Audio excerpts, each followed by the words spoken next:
I've just bought my dream BMW E92 M3 project car, but the problem is I think I ended up bidding with my heart over my head, and I think I've overpaid for it. But I couldn't help that, because for me the E92 M3 is as good as it gets. The perfect balance between class and power, refinement and rawness, and it falls into that sweet spot where technology hadn't completely took over, but had done just enough to make these cars super livable and usable. And that, combined with one of the best engines of all time, makes this BMW M3, in my opinion, the best you can possibly get.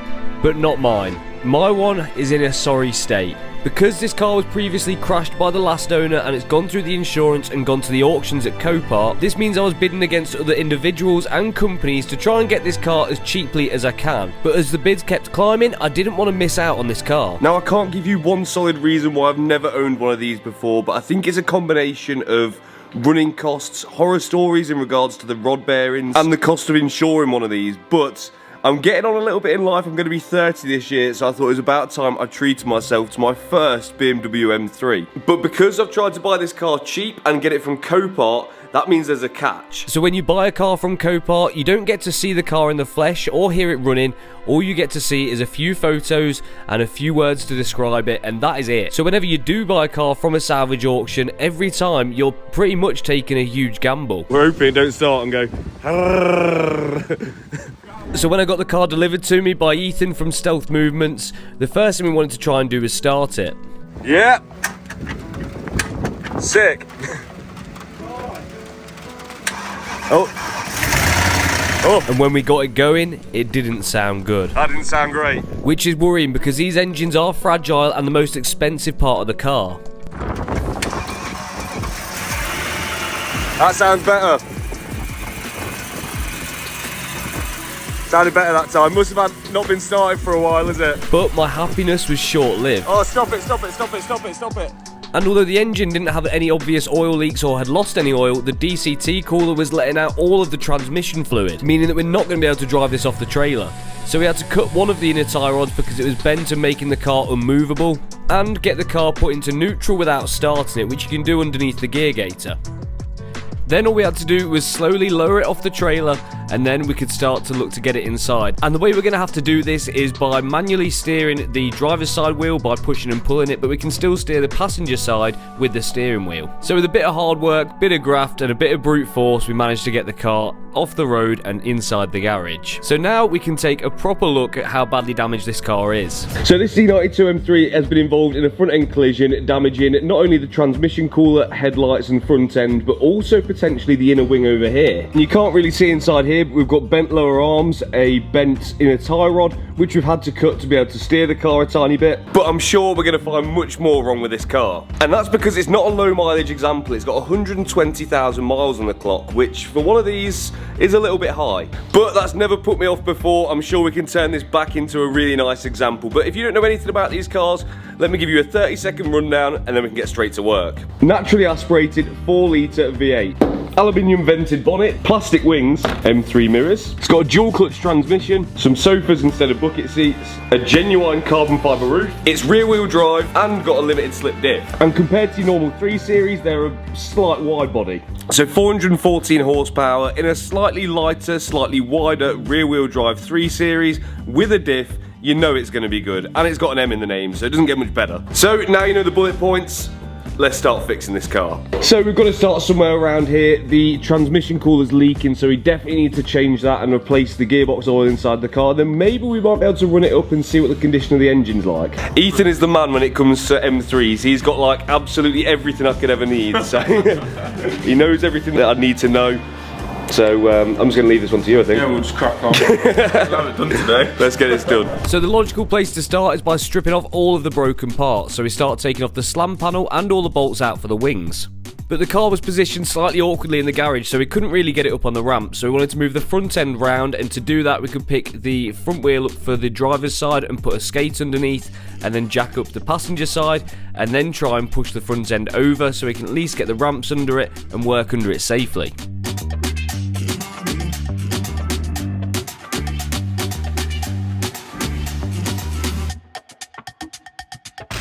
And with that done, we can get the car up on the quick jacks and then start taking the wheels off. Now these were pretty seized onto the hub, so it did take a good kick to get them off, but once they were out, then we can drop the inner arch liner and get to all of the bolts to remove the wings.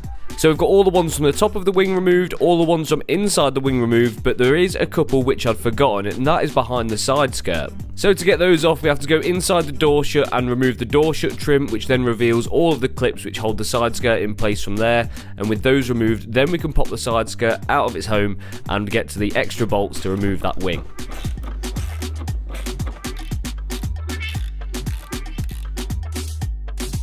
So there is the passenger side now removed, and although it doesn't actually look very damaged at all, there is frustratingly some damage on the inside of the wing which I may or may not be able to repair, so we'll have to come back to that at a later date. And now we've got all the ones to the passenger side out too, that can come off as well. Now those of you that know your BMWs, particularly your M cars, will notice something special about this car now that you can see this wing properly, but we'll come back to that a little bit later. Right, wings are stripped off.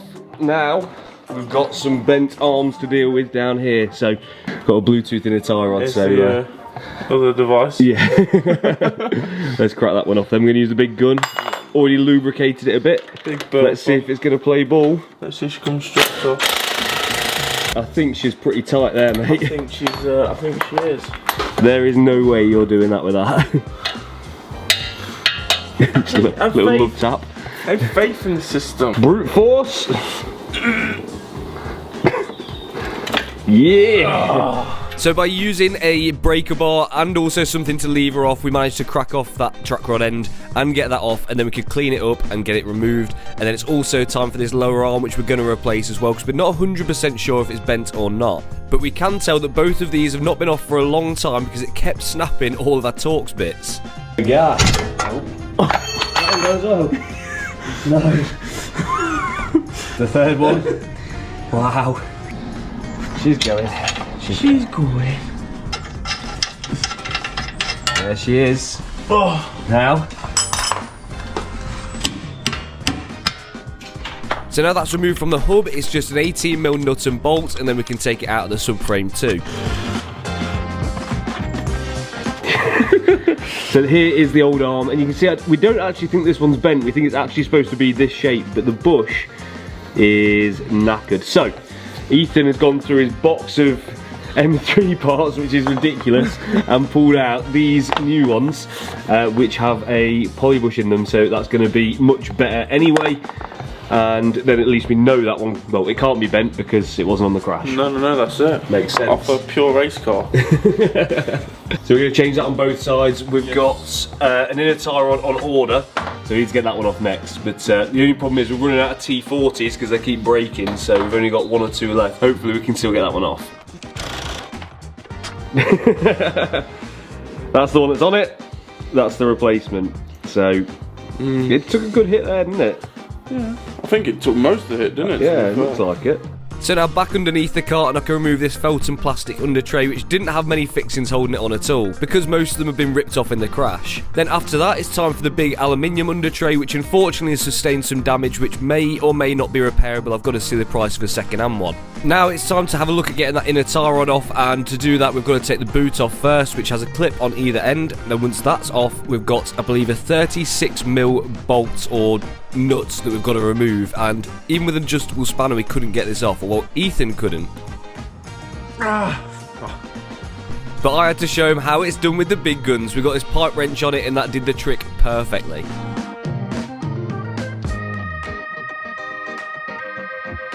But while I was doing that, Ethan then went about fitting the lower arm on the passenger side, which is the less damaged side of the car, to make sure that the polybush is the same on both sides. Now this car is listed as a category S, and I'm struggling to see why. This is the only bit of structural damage that I can see, which is on the inner wing, and it's took a really minor knock, and I'm going to try and pull this out just by bending the metal back to shape. So with that tab bent roughly back to where it should be, there's also a bit of damage at the front which I've got to knock back out, but on the whole, this doesn't really seem to justify it being a structurally damaged car to me. But maybe it's hiding a secret that we haven't seen yet, but only time will tell. Well, progress is pretty sweet on the M3, but we do want to see what condition this car is in, and there is one easy way we can do that, and that is by checking for fault codes, which luckily couldn't be easier with OBD11. All we've got to do is grab their device, plug it into the OBD2 port, and then turn on the ignition and fire up the OBD11 app. Then using OBD11's dealership level diagnostics, which are available for BMW, Mini, VAG Group cars, and Toyota and Lexus, we can check the full health of this car. But don't worry, if you've got any other brand of car, they've got basic diagnostics available for those too. So within seconds, we can connect to my BMW, and instantly it's realised that it's a BMW M3. And now it's just going to read the control units, and with the click of a button, we can scan every single module on the car to check for fault codes. And this is a rare one. My BMW M3 has 0 fault codes, which is good, but we'll see if that changes when we get it fired up again. But that is not all you can do with OBD11. They also have one-touch applications, so you can add new software to your car to activate hidden functions. And these are available on anything newer than an F-Series BMW or Mini, and also on any VAG Group product too. So do you remember on my Golf R, there was so many functionalities that we could add to it using OBD11. So to grab yourself an OBD11 device, use the link in the description and discount code SLIX, which is going to save you some money. But at the moment they have a winter sale on, which gives you 20% off their next gen device, 100 in-app credits, a phone holder, and also a carry pouch as well. But that is only active until the 15th of January, so make sure you're fast. Alright, so the inner tyre rod is off here. This side is ready to being built back up now. We're just waiting for the new inner tyre rod, which should be showing up tomorrow. We've got the new lower arm fitted here with the poly bush to match the other side. And now it's time for the slam panel to come off. The rad pack is actually okay, so we're going to leave that where it is and just remove the slam panel and replace everything from there. Then what we can do is change over this transmission cooler. We can do a top up and refresh of the transmission oil, service it, and then I think we're going to start it again. Yeah, why not? Hopefully this time it holds all the fluids. Yeah, hopefully so. So the first thing to unbolt is the air ducting, followed by the oil cooler from the frame. The oil cooler has got a slight twist in the bracket, but I'm sure that's perfectly savable. And from there, the slam panel is so easy to take off. There's 2 bolts on either side, and also a securing pin, and that is pretty much it that holds it to the car. It's pretty simple. So after Ethan's popped out the bonnet cable and I've undone the last bolts, we're about ready to take it off. But it didn't want to come off without a fight because the oil cooler rubbers had kind of fused with the metal bracket which goes off towards the side of the car and didn't really want to come off without a bit of brute force. One way of doing it. There we go. First slam panel off. Yeah, boy! So although the damage on this is pretty minor and it's only cracked down low here and it would be repairable. Well, we've got a new one. It's an M3, it's going to be right. It's an M3, bro. Then the next thing to take off is the broken transmission cooler, and this was super simple, so much easier than I thought it'd be. There's one bolt which holds this bracket on which clamps both of the pipes down, and then once that's off you can just pull the pipes out and the oil cooler comes off. Simple as that. Now we can put this second-hand one on, which came off one of Ethan's cars because he's upgraded his one because he uses it a lot on track. This one will do the job absolutely fine for me because mine's going to be majoritarily used on the road. So once I've fitted the mounting rubbers up to the transmission cooler, I can then push that onto the brackets, which then attach with 2 10mm nuts, and then refit the pipes, and we're good to go.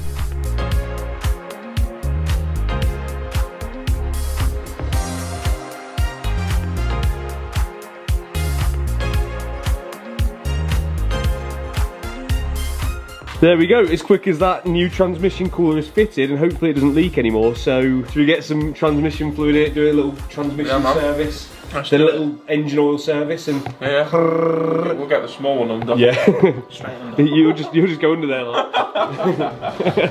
So the first thing to do before going underneath the car was cracking off the oil filter, which wasn't the easiest because I didn't have a socket the right size, but luckily we just managed to get it off with this adjustable spanner.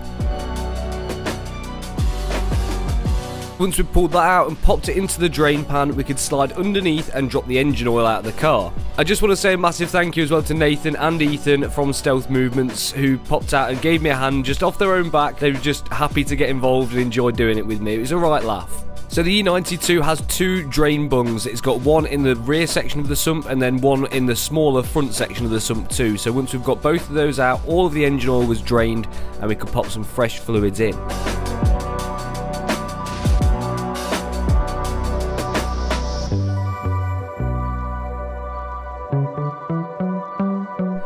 then we could pop in a fresh, new, genuine BMW filter.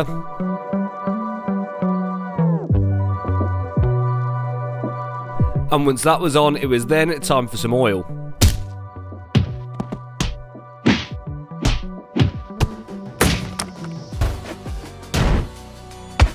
This car takes 8.8 litres of oil, which is quite a lot, especially when it's 1060 from BMW. This service was not cheap, but we want to make sure this engine is in the best condition it can be, and regular servicing is the way to do that. And at this point, we don't know the last time the car was serviced, although the oil that came out looked pretty clean. Right, 8.8 litres of really expensive oil put inside the engine. Now, I think before we do the gearbox, going to stick the slam panel back on, then we're going to go underneath again, drain the transmission oil, then fill it back up, and then we're going to start it. And hopefully it runs okay, because if it doesn't, I'm going to cry. We can pop on this new slam panel that's come off a E90 M3, again off one of Ethan's cars. But even though this is off a 4-door M3, it is the same part number, so it is exactly the same. And now it's back underneath the car to drain the transmission oil, so we wanted to be sure that there was enough in here, so we know that we've lost some, we don't know how much, so it just seems like the ideal opportunity just to flush it completely, drain every last drop out of it, and then replace every bit of the oil too. So we popped out the fill plug to allow it to flow through easier, and then popped out the drain bung, and then let it drain into the oil pan.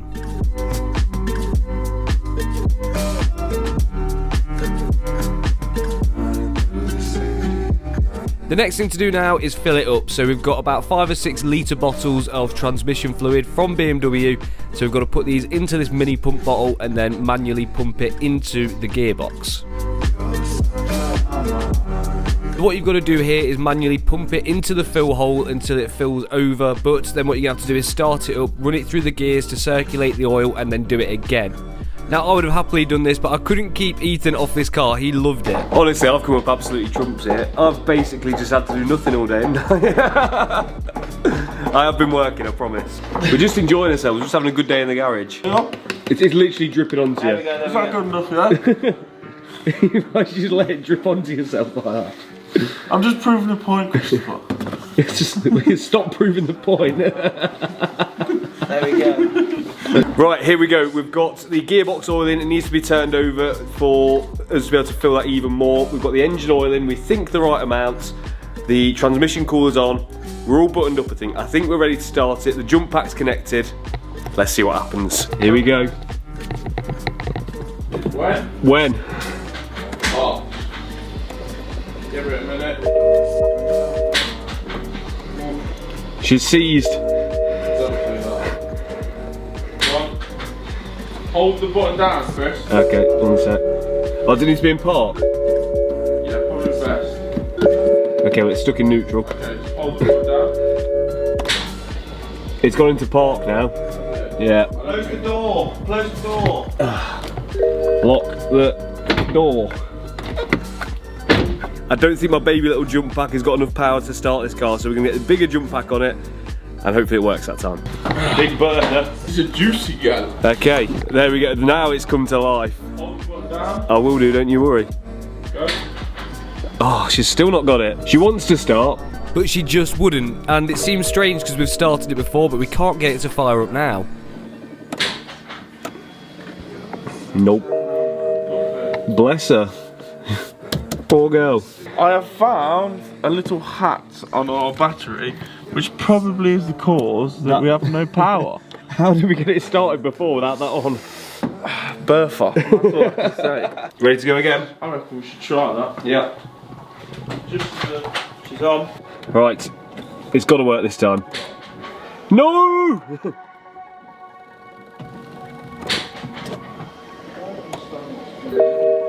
So the boys are just in the back, hooking it up directly to the battery. Oh, she's straight to life. Let's go. Damn it. Oh, so close. Come on, Gav. Come on, Gav. Come on. Yeah! No, no. So close, so close. Go. Yep. Yes, yes, yes. Yeah! Oh, that V8 noise is just unbeatable, honestly. I love it. What a car. Any leaks? So now that the car can start and hold its own fluids, that means that we can run it up to temperature a bit and check it for leaks and see how healthy this engine is. And while the car's up on the ramps, we're going to run it through the gears a little bit to try and circulate some of the transmission fluid, so then we can top that up after we turn it off as well.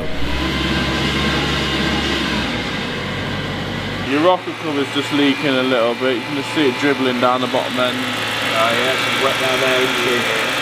But I think we could tell that anyway by how dirty it was. Yeah. We knew she was going to need some repairs. We knew it wasn't going to be perfect. It's a high miler, but she starts. Uncle Rodney's not knocking. I'm happy. So she does sound decent, but there is a slight whine coming from the front, and it's definitely not supercharged. So we think there's a pulley of something, which something's not right anyway. We've not got to figure out what it is yet, but listen.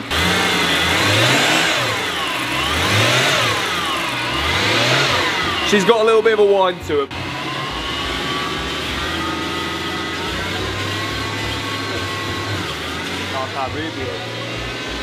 So now once she's been ran through the gears a couple more times, we can then top up that transmission fluid again, and hopefully that's it buttoned up.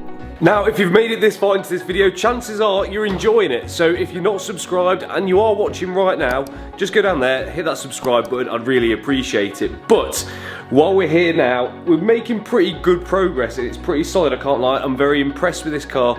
And I said at the start of the video that I overpaid for it because this is a 2013 model that's a category S with 120,000 miles on it. I thought what I paid was a little steep originally.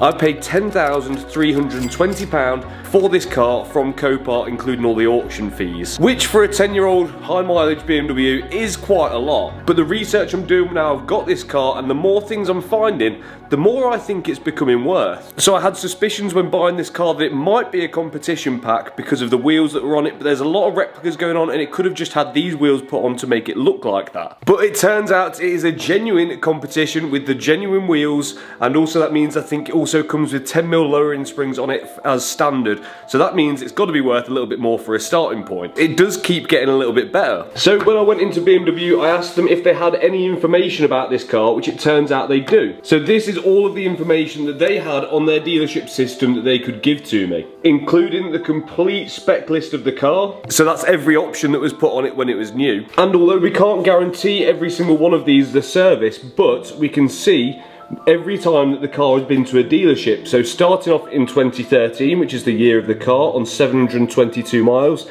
it went into the Rochdale dealership, and then there's regular visits ever from then essentially, all the way up until November in 2022, on 119,000 miles, which indicates to me that it's quite possibly got a full dealership service history, which is really, really good. Because although it's not the most tidy example in the world, the fact that someone has cared about it that much and kept up with those service intervals is a real good indication that the car might be a good one. And on top of that, all 4 tyres are Michelin Pilot Sport 4S's, and they've got pretty reasonable tread, which again is a good indication that this car's been looked after and cared for. Buying from salvage auctions, we don't get a big folder of service history which the car might have had. All of these things add up, and I do think that this means that this car is better than I thought it was. And finally, the paintwork. Although the bonnet has had a pretty rough respray, which doesn't really matter now, and because this bonnet's aluminium, that's probably past saving. But when you buy a BMW brand new from the dealership, you get an option for something called an individual colour, which is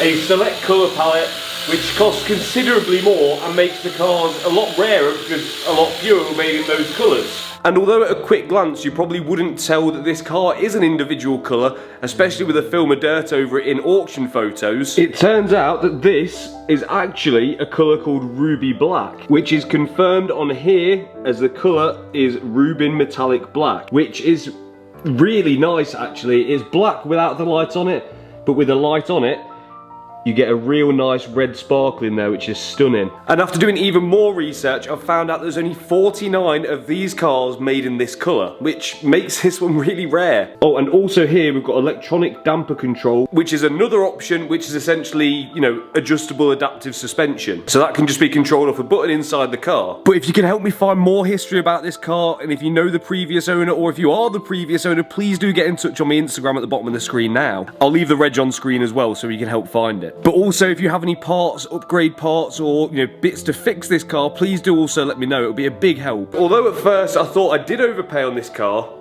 it's now not looking so bad because it seems like this car is a really strong spec, being an individual colour, being the competition pack, and having a really good list of options. Let me know in the comments section, please do, what you think to the price that I paid for this. But it doesn't matter, money aside, I'm in love with this car. It's something special to me that I can't put my finger on, and I've always wanted one. I'm so glad I've got one now, and I'm so glad that you guys are in on this journey with me. The driver's side, we've got the new ones now, and got the new inner tie rod, brand new from BMW, ready to go on. Then we're going to start with all of the engine work, because the rocker covers are leaking on this engine, and that's the last thing we want. We don't want to be losing any of that golden nectar. So we've got to take all of this off in order to change those rocker cover gaskets, and I'm sure we'll find some other stuff along the way. Let's go! So to get this car moving and mobile under its own power again, the first thing we need to do is get all of these new lower arm components on, and also the new inner tie rod and track rod end.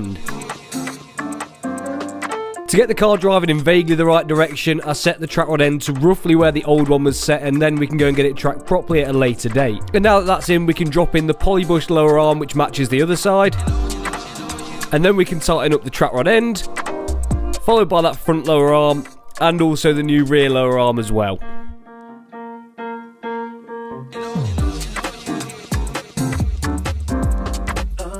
And now that all of that's nipped back up, we can put the wheel on and lower the car back down, ready for some more work. Okay, she is now back on the floor, so all the suspension is just about alright, it just needs tracking now. So now we're going to tackle this nasty oil leak, which has obviously been here for quite a long time, because we can see all the build-up ain't looking too pretty. So we've got a lot of strip down to do to be able to change those rocker cover gaskets, and also some bits to do that make sense to do while we're there. So the first step to this is getting the scuttle panel stripped back, and this reveals the first side of the maintenance on this car which has been neglected, which has got to be these cabin filters, and these looked absolutely minging.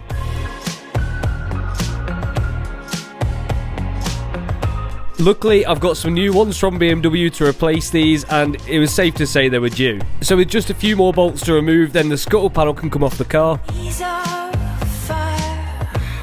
followed by these sort of strut braces.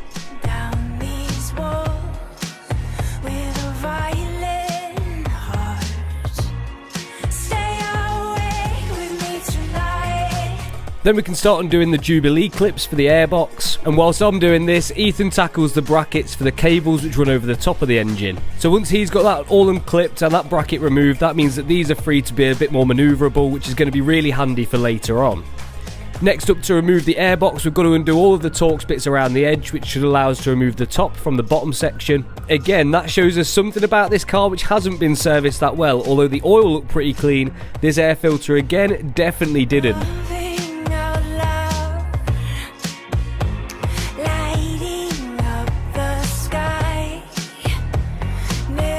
Now that's out of the way, the bottom section of the airbox can come out as well, and then we can unclip these rocker cover covers.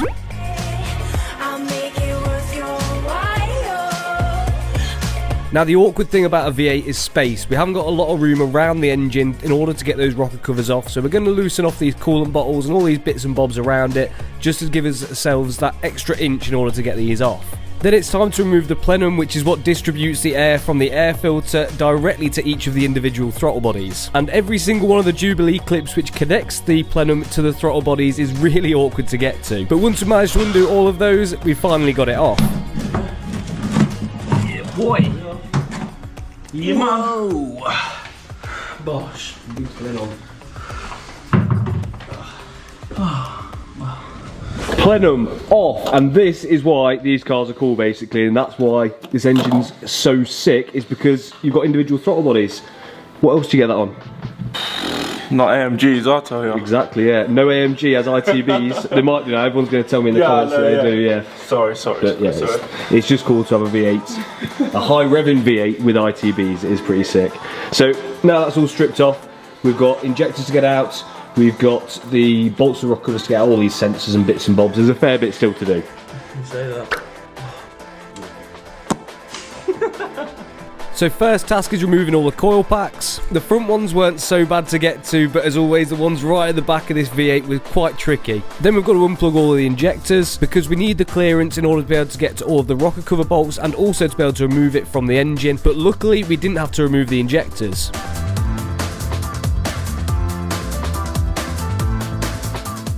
Next up was these breather sections which go from the top of the rocker cover into the plenum, which just removed with 4 bolts.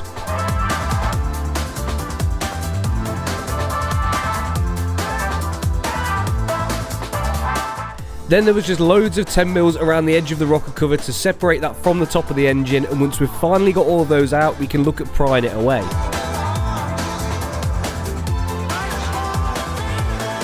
And you have to be as careful as possible when you're doing this, because the rocker cover itself is made out of plastic, and the last thing you want to do is crack that when you're removing it.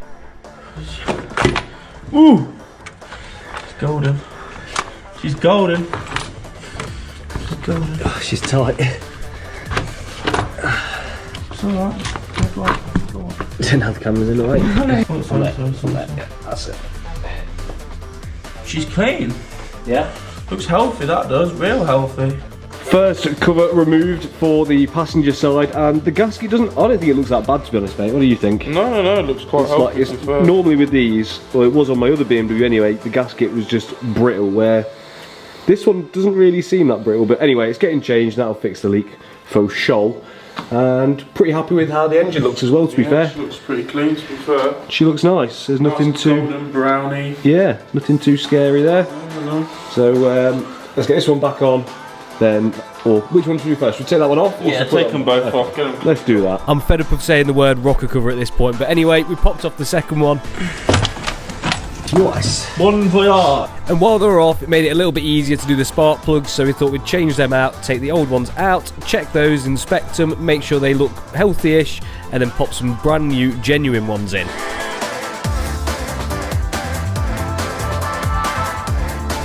And then torque these down to the required 23 Newton meters.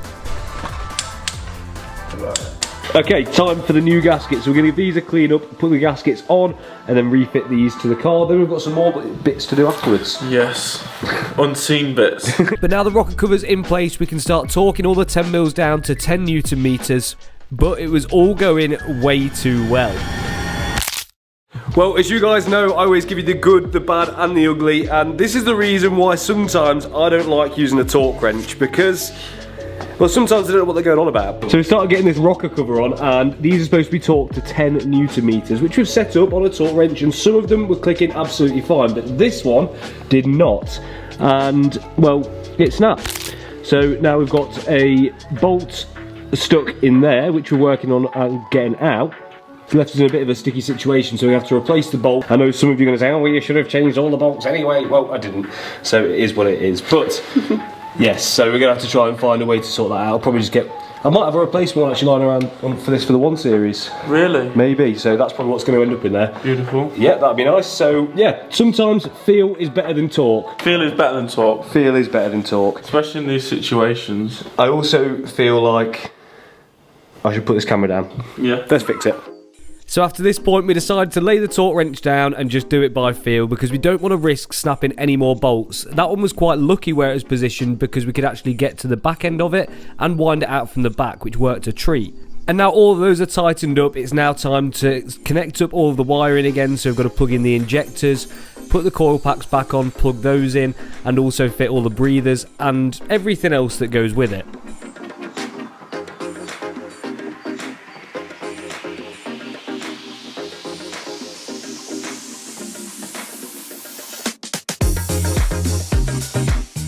And these are just about done now, but we're not done for the fixes on this engine, because you might remember in the last video I said this. She does sound decent, but there is a slight whine coming from the front, and it's definitely not supercharged. So we think there's a pulley of something, which something's not right anyway. And our spidey sensors were telling us that this was the water pump. Well, we thought it was anyway. It's hard to be 100% sure because it's really difficult to position exactly where it's coming from. But we're going to give it a go changing that and start from there. Fingers crossed this does fix it, but if not, it's not the end of the world. We can then go around changing some of the other bits. So the first thing to come out is the fan, shortly followed by cracking off the tensioner and removing the belt and also the pulley on the water pump as well. Now, we could have just done this and it wouldn't have taken long, to be fair, but we wanted to make sure we got rid of this noise, so we're going to change the tensioner and the pulleys too.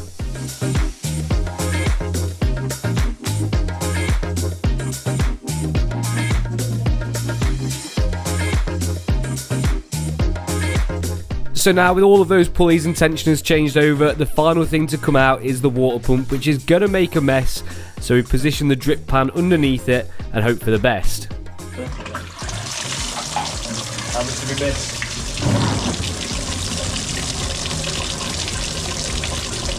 You might have got some on the floor.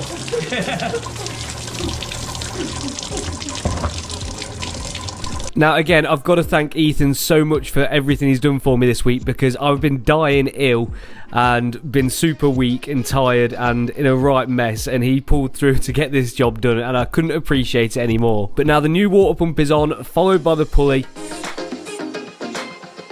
Then the final thing we've got to do is pull back on the tensioner, which will relieve the pressure on the belt and then allow us to hook the belt over that pulley and finally complete the install. Right, everything is back together and we are ready to start it for the first time since changing that. We're hoping that the supercharger wind is gone because it's not supercharged and we don't want it to sound like it is. So here we go, see if I can do it so I can reach the pedals because Ethan's been sat here. Oh, I'm getting the PTSD BMW bong. Stop it, please. Right, we ready? Yeah.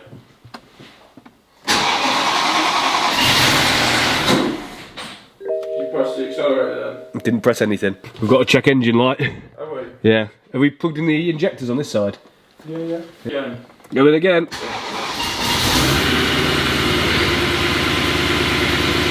I think she sounds better. Why does it keep doing that? Let's put it back together, I think, rather than keep running it like that. But it definitely sounds a lot smoother, doesn't it? So, big win. Shitty pants. Yes, scary moments. Right, happy with that. It sounds a lot better. Now we can put it back together, get the plenum onto there. That's going to be safe, and then we can plug in that MAF. So hopefully it stops cutting out. Now we are back in one piece, and it's safe to say this engine bay, well, it ain't looking as good as it should. It's not really been looked after. I don't think it's ever been cleaned under here. And there's only one way to clean it properly. And that is with dry ice blasting, because we want to make sure that we're not going to damage any of the electrical components or any other bits underneath this engine bay. And that's exactly what dry ice is perfect for.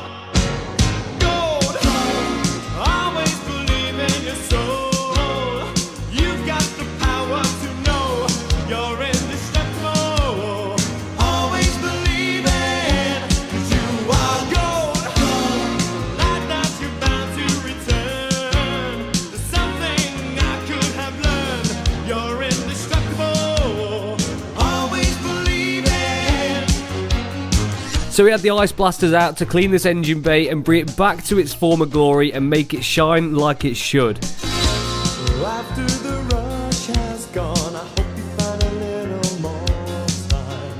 Remember we were partners in crime. It's only 2 years ago, the man with the suit and the face, who knew that he was there on the case. Now he's in love with you, he's in love with you. My love is like a high prison wall, and you could leave me standing so tall.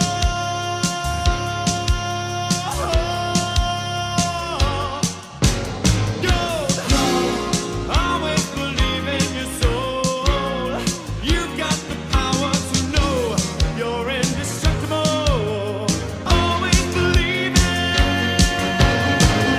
How much better does that look? And how good is this song? But honestly, it looks like a new engine compared to what was in there before, and if we can get the rest of the car looking to this standard, I think we're on to a winner. So massive thank you to the ice blasters who came out and did this. If you want to use them for anything, it's not just car stuff, the link is in the description. But we still have so much more to do, and I really want to see if this car is mobile now and how it, you know, moves around and how it's, I don't want to say it drives, but see if there's any faults from that side of things. So let's get the rest of this intake back together, top up the coolant, and we'll give it a little test. So I can pop in G11 coolant to fill it up from the water which we've lost from when we did the water pump.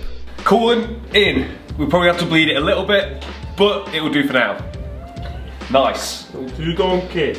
Next up, intake. So we've got all of the breathers and boxes and everything to go back on here, because when we started the car previously in this video, we noticed it was running slightly rough after we'd done all the rocker cover gaskets and the spark plugs, and there's no logical reason why it should be, but this is the only thing we can think of that could be causing that. So we want to just test it, get it all back together, and make sure that it's running okay now. So now we've fitted the intake pipe to the plenum, we can fit our nice new air filter to the airbox, which looks a lot better than the one which came off it. Then we've also got these strut braces to go back on, and then we can refit the top section of the airbox.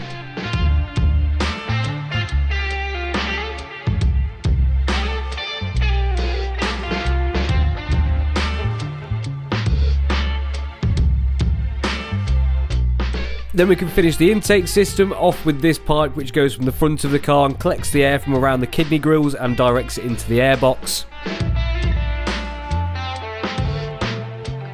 And then the final piece of the puzzle is these plastic sections which go here, and these contain the cabin filters which we've also changed as well.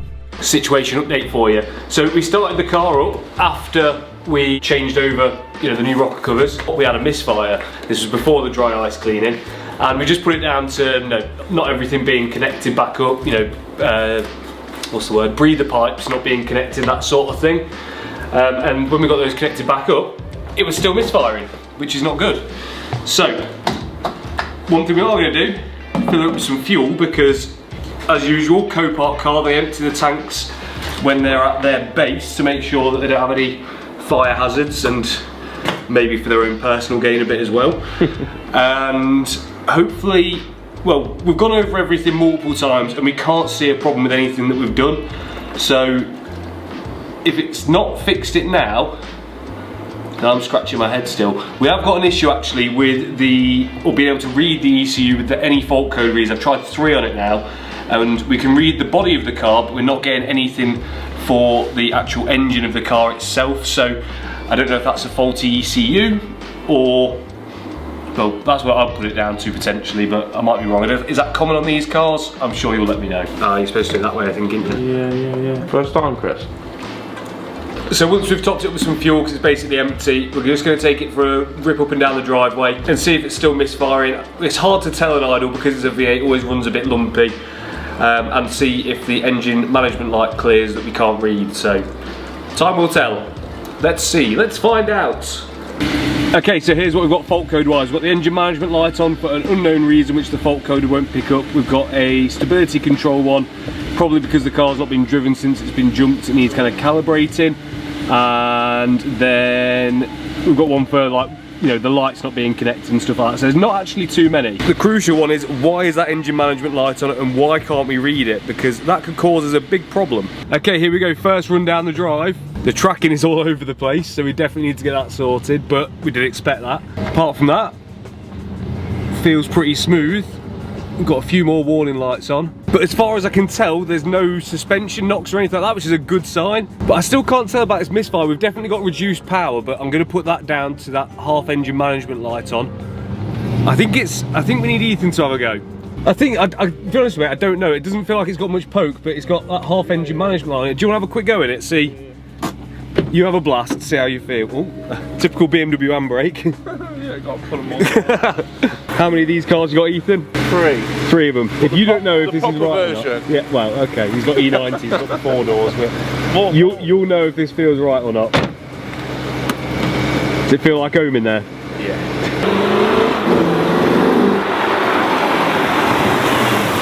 Now tell me, what is better than a 4 litre naturally aspirated V8 in a BMW M3?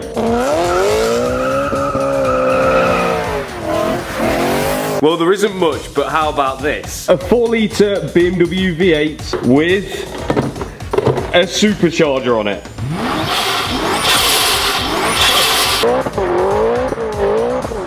Surely it can't get much better than that, and that is exactly what we're going to do in this video. We're going to go from a completely naturally aspirated car and follow 156 steps to turn this into a supercharged BMW E92 M3. Now I'm pretty sure this is something that every E92 M3 owner at some point has considered doing, but I can understand why you might be put off. It's a lot of work, a lot of money, and quite a lot of stress. And it's definitely not as simple as just bolting on a supercharger. We have lots of other bits which need to go with it, like trumpets, we've got new fuel injectors, and plenty of pipe work as well. So the kit that I've bought is from ESS Tuning, it's the V3 kit, and, well, have a look at this. This is a complete fitting guide for that kit, and, well, It's long, really long, that long. So I suppose we have no time to waste in turning this into a boosted BMW M3. So let's start off with step one. And that starts in the boot because we've got to disconnect the battery. Done. We're officially 156th of the way there. So then by the looks of it, the following steps are doing exactly what we started with last week when we were doing the rocker covers. So that means pulling off all the scuttle panel and everything else around there. So let's get that smashed out. Now, if you guys have watched the previous videos, you've seen us do all of this already. So let's get right through the boring bits and get straight to where it gets interesting. Now, with the scuttle removed, I can take out the ECU because we're going to need to get this flashed to accommodate the new injectors and the extra air that this engine's going to be getting. So with the cover removed, we can now unplug the ECU and then fight it past all of the wires to get it out of the car. And we are cooking with gas. We're currently on step 29 and we're about to where we were in the last video. Yeah, all fun and games now, isn't it? I don't know why we put it all back together, but we didn't know we were going to be doing this. I just had that opportunity, I had to grab it. So anyway, now next thing to come off is the vacuum lines that go on, is it vacuum? Breather, whatever they are, the pipes which go into the plenum. Vacuum breather pipes, and then we need to disconnect the Jubilee clips off the top of the ITV. Yeah, okay. Next thing that's going to come off then is the plenum, and then we are exactly back where we started. Now the reason why we're back here is because I wasn't sure I was going to be doing this. I wanted to make sure the car was as good as it could be in its naturally aspirated form, but then, well, Ethan tempted me. I said in the first video he's got everything I'm ever going to need for this car, and he had a supercharger kit for it. I knew that you guys would love watching us do it, and it was worth the risk and the gamble. And if you are going to enjoy seeing this supercharged, make sure to hit that subscribe button down below because it's cost me a lot of money. Right, step 29, plenum off. Let's go. So we can undo the Jubilees on the plenum, all 8 of them that go onto the throttle bodies. And then after we've disconnected the final pipe, we can pop that off. Then it's out with the fan, so we can unplug that and then pull that out. And then we've just got to unbolt the oil cooler but not got to remove it. Then next up we've got the belts to come off, and the ideal thing to do here is take note of how they route because it can be quite easy to forget them. Goes like round. Damn. Artiste. So now we've made note of how the belts go around the pulleys. We can remove those by doing off the tensioner and then removing the belt. The reason why I've got to do this is because we need a new longer belt on the car because we're going to have some extra pulleys for the belt to go round, to go onto the tensioners and also the supercharger pulley too.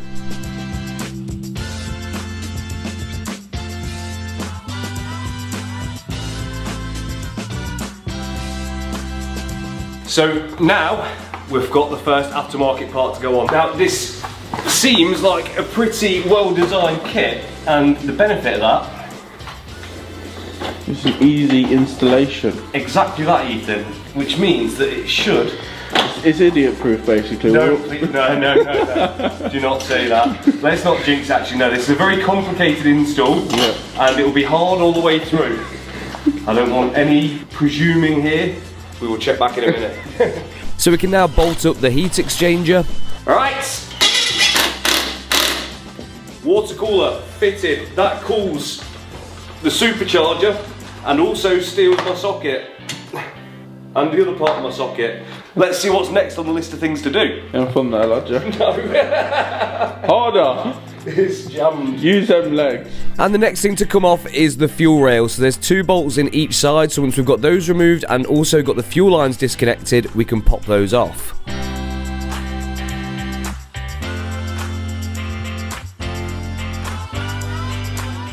We also need to modify this pipe which goes into the plenum because we need to get rid of this quick release fitting on the end to change it for like a Jubilee joined connector piece. So this took us a lot longer than what I'd care to admit. This clip was really hard to get off, but with a bit of determination and trying a few tools, we got there in the end. Right, fuel rails off, and we do have some new ones on fuel rails ready to go, so we haven't got to mess about. We can just swap the fuel rails straight in, but we're going to run off first and have those tested to make sure they're 100%. Because, well, the last thing we want is injectors that ain't 100, you get me? Because the last thing we want is an injector to fail, so we want to make sure they're absolutely top tier. So, yeah, we're going to run off now and get those sorted. But you might be thinking I'm a bit stupid for doing this anyway at this point, this whole job. Because in the last video, the engine was misfiring, and we couldn't read the OBD, which could have been an indicator that the ECU was failing. Luckily it wasn't, and it wasn't that exciting to fix, so I didn't even film it. But essentially I think one of the pins in the OBD port is playing a bit funny, so no matter which OBD reader I use, if I push it in and just pull it out the tiniest bit, it reads it absolutely fine. That then told me that cylinder 4 was the problem area, and I found that we just didn't plug in a coil pack properly. It was me, wasn't it? It might have been, but it's alright. Teamwork makes the dream work, brother. So that fixed that problem. It was running sweet as a nut, and we can crack on with this now. Happy days, which is good. So yeah, now it's time to get the bad boys tested, isn't it? Yeah, man. Oh, let's go! Make sure they're squirting properly. And we're back, and we have our freshly tested and refurbished, well, cleaned injectors. They've fitted new O-rings, new mesh buckets in there, and checked them all, and they're all hunky-dory. So now they can go back into the fuel rail can go back into the car, and then we can deliver the car more fuel, which it's going to need for the extra air that it's going to get when it's boosted. So armed with Ethan's special pot of Vaseline, I can lubricate the O-rings ever so slightly and push these new injectors into the fuel rails. And once they're pushed into place, there's just a little retaining clip which holds them on there permanently. And now that they're fully assembled back on the fuel rails, we can fit the fuel rail back to the car.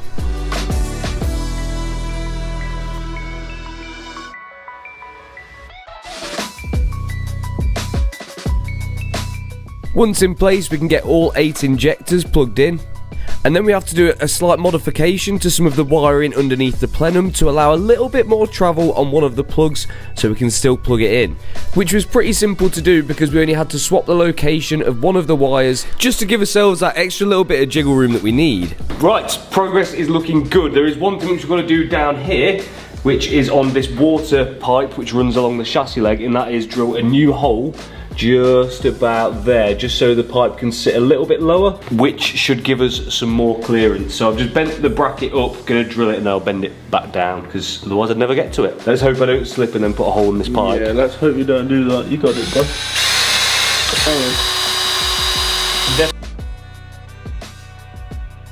I'd call that nice work. Pew pew.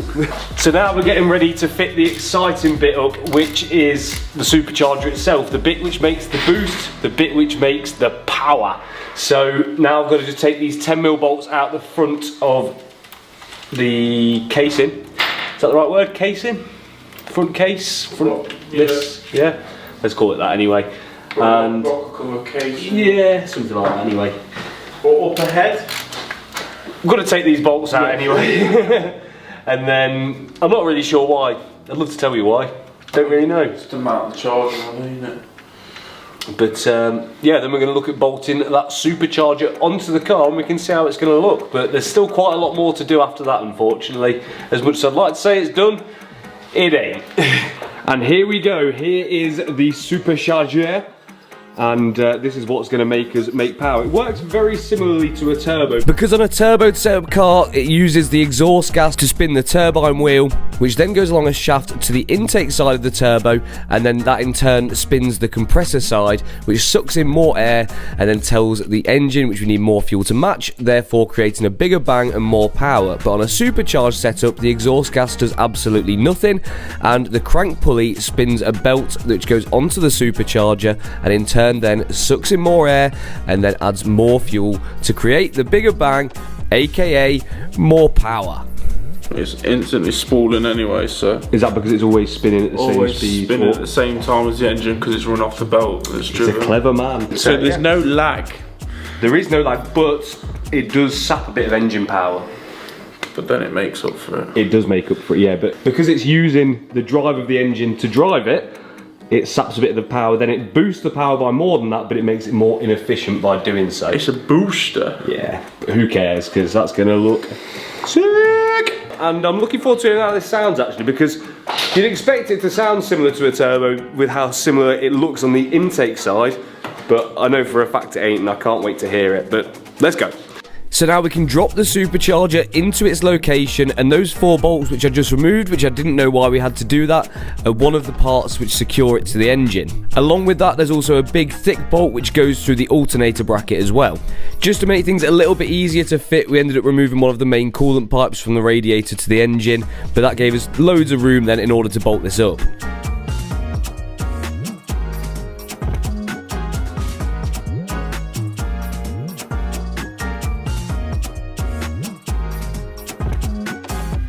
Now we're a bit concerned with how this was positioned and if it was going to actually touch the body of the car when the engine moves, but once we got all of the bolts in, it hugged it nice and tight to the block, and we've got no worries about that now. It should be good.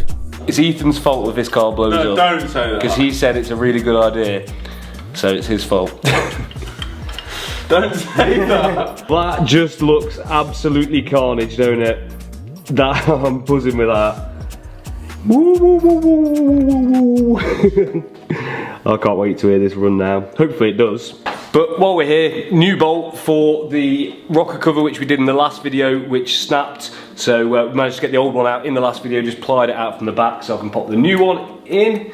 And this time it's not getting torqued to 10 Newton meters. We've had to take off everything we've done because we forgot to put the intake pipe on and it doesn't fit without, well, I think it's got to go on first, isn't it? Yeah, man. It looks tight. So now it's in place, now we can put it all back together. Nice. Hey! Let's skip to when it is all back together. Yeah. And now we can fit on the 2 tensioner pulleys for the supercharger. These have been collected a little bit of rust from being sat around for a while, but we'll get that cleaned up very easily. And now we can start fitting up that new longer belt.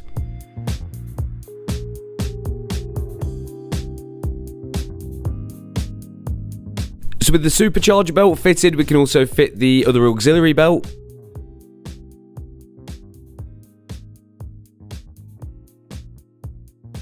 And then at this point we were scratching our heads a tiny bit because we got a little bit stuck with some slightly vague instructions and everything started to get a little bit complicated. And that's because the instructions weren't so clear at this point on what exactly we had to do for the water pump for the heat exchanger, which helps cool down the plenum and keeps the charge air as cold as possible. So we went back to what we knew best and we started winging it, trying out a few different things to see exactly what worked and what didn't, and seeing if we could make some progress that way. But after we took a step back and had a bit of a breather and realised how far we'd come already on something that neither of us had done before, we think we managed to get it sussed and we think we figured out exactly what we needed to do so we could start fitting up this new water pump and connecting up the hoses from that to the heat exchanger and also from there to the plenum as well.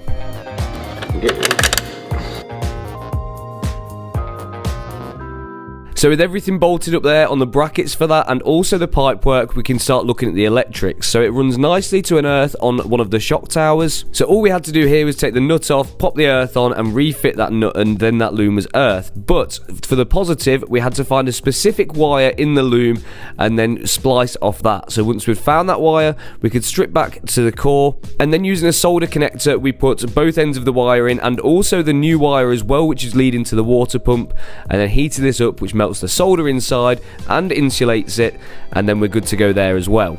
So with everything fastened up down the front of the engine, we can start putting the fan in, although we had to do some faffing about with the pipe work for the heat exchanger to make sure that was all nice and clear. We did get that in pretty swiftly. And we're getting through it. We've got the fan back in, all the belts are on, all of the, what's the word for it? The heat exchanger. Yes. And water pump are in. The wiring is done for that. We're still waiting on the plenum. Hopefully it should be done this afternoon, so when that's back on we can get all of these pipes hooked up to it, back onto the ITBs, and we're getting there, we're getting there. Now, like I mentioned earlier in the video, this is a second-hand unit, so we want to make sure it's the best it can be. So we're going to service the supercharger quick, which is relatively easy to do supposedly. Just drop the oil out of it, put some fresh oil in it, and it should be good to go. So we're going to do that now. And then we really are just waiting for that plenum, aren't we? Yeah. Which is a bit of a problem. Come on. Supercharger service, let's go. You watch this. Crack. Big snap. Don't say that. So this is the drain pipe from the supercharger, so we just have to crack the nut out at the end of this, which will allow all of the supercharger oil to come out. So that is the precious supercharger oil. And here is the fresh stuff. This was £20 for, I don't even know how big it is, but this is enough anyway to do the supercharger, so that's absolutely fine. We want to make sure it's in the best health, and this is going to be how we do that, Heath. Yeah, man. Get it in. Get her in. So using an Allen key, we can take out the fill plug, and then with that took out, we can then start filling up our pump with the supercharger oil. We found this was the best way we thought to do it anyway, and with that put in, we also learnt that you're best to take out the dipstick to allow some of the air to pass out without it overflowing out the top. So we will learn from our mistakes, I guess. So, don't want to repeat myself, but we are still waiting for that plenum, so we're looking for some other bits to kill some time while we do that. And we've got some headlights, which you'll never guess where they came from. So, you can put these in for now. We've got the new surrounds in, and hopefully they should just bolt up. Get tickled by the mic. And it's here. We've now finally got the plenum. It's fresh from paint, so it's still very soft and not been sanded or polished or anything like that, so it's going to look, but it needs a sand and polish. But apart from that, we're ready to rock, so we're going to be as careful with it to not put any fingerprints in as possible. We've got the, is it a blow-off valve? I think it's blow-off. Or something along that sort of line anyway, so yeah, you can't do it YouTube. We don't know much about these, but anyway, that's going on. And then we're just going to plumb it up and put it on top of the engine. Now that replaces the original plenum and also obviously now the airbox and all those bits, so they are no longer needed. They're for sale, so get at him. And I've also got a new external air temperature sensor which is going to turn off the last fault on the engine, hopefully. But who knows, we may have caused some more faults by fitting this supercharger kit, but I guess we'll find out at the end. But now we've got this new plenum painted, we can fit up the trumpets to the bottom of it, as well as the barbed fittings, so we can fit the pipework for the heat exchanger to there as well. And now for the big moment, we can fit that freshly painted plenum to the engine. And this is one of the, apart from the supercharger itself, the biggest differences in the aesthetic changes to the engine bay. So all we had to do was fasten up all of the cooling lines that go into it, and then once they were on and also the breathers were fitted, we could then start pushing it down into the ITBs and doing up those jubilees that go onto there.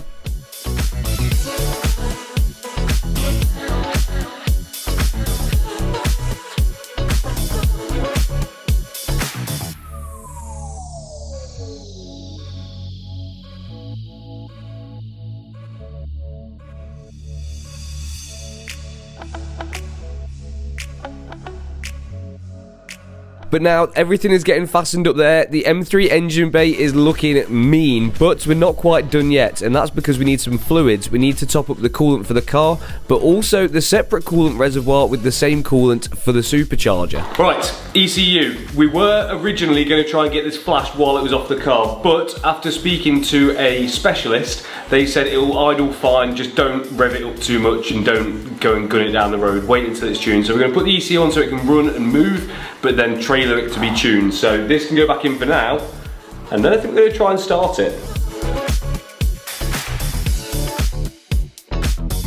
So with the ECU back in, we can now go back to the first step and reconnect the battery, and that is everything done. Well, there we have it. One ESS supercharger installed on an E92 M3, and it was really easy. Yeah, really easy. So now there's only one thing to do, and that is start her up. Are you a little bit nervous? No, I actually ain't that nervous, to be fair. I'm a little bit. It is what it is. This is on its own system, innit? So we know where the leaks are going to come from if they're going to be there. Don't be nervous. Let's find out. Bless you. Bless you. Here we go, Ethan. Go on. There's nothing I can really do to prime it, is there? I've just got to go for it. Yeah, just got to go for it. Oh, I'm kind of scared. Okay, I'm going to turn you around so you can see the dash. 3, 2, 1, ignition. One sec. No ignition. Now. She's cranking. She's cranking. She's running.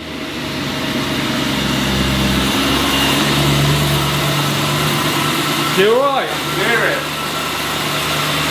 That noise is back, Chris. We spent all that time getting rid of the supercharger noise to add it back. Ethan poured him well. Nice pour there, mate. It's only a little bit. Oh, that stinks. She seems alright though.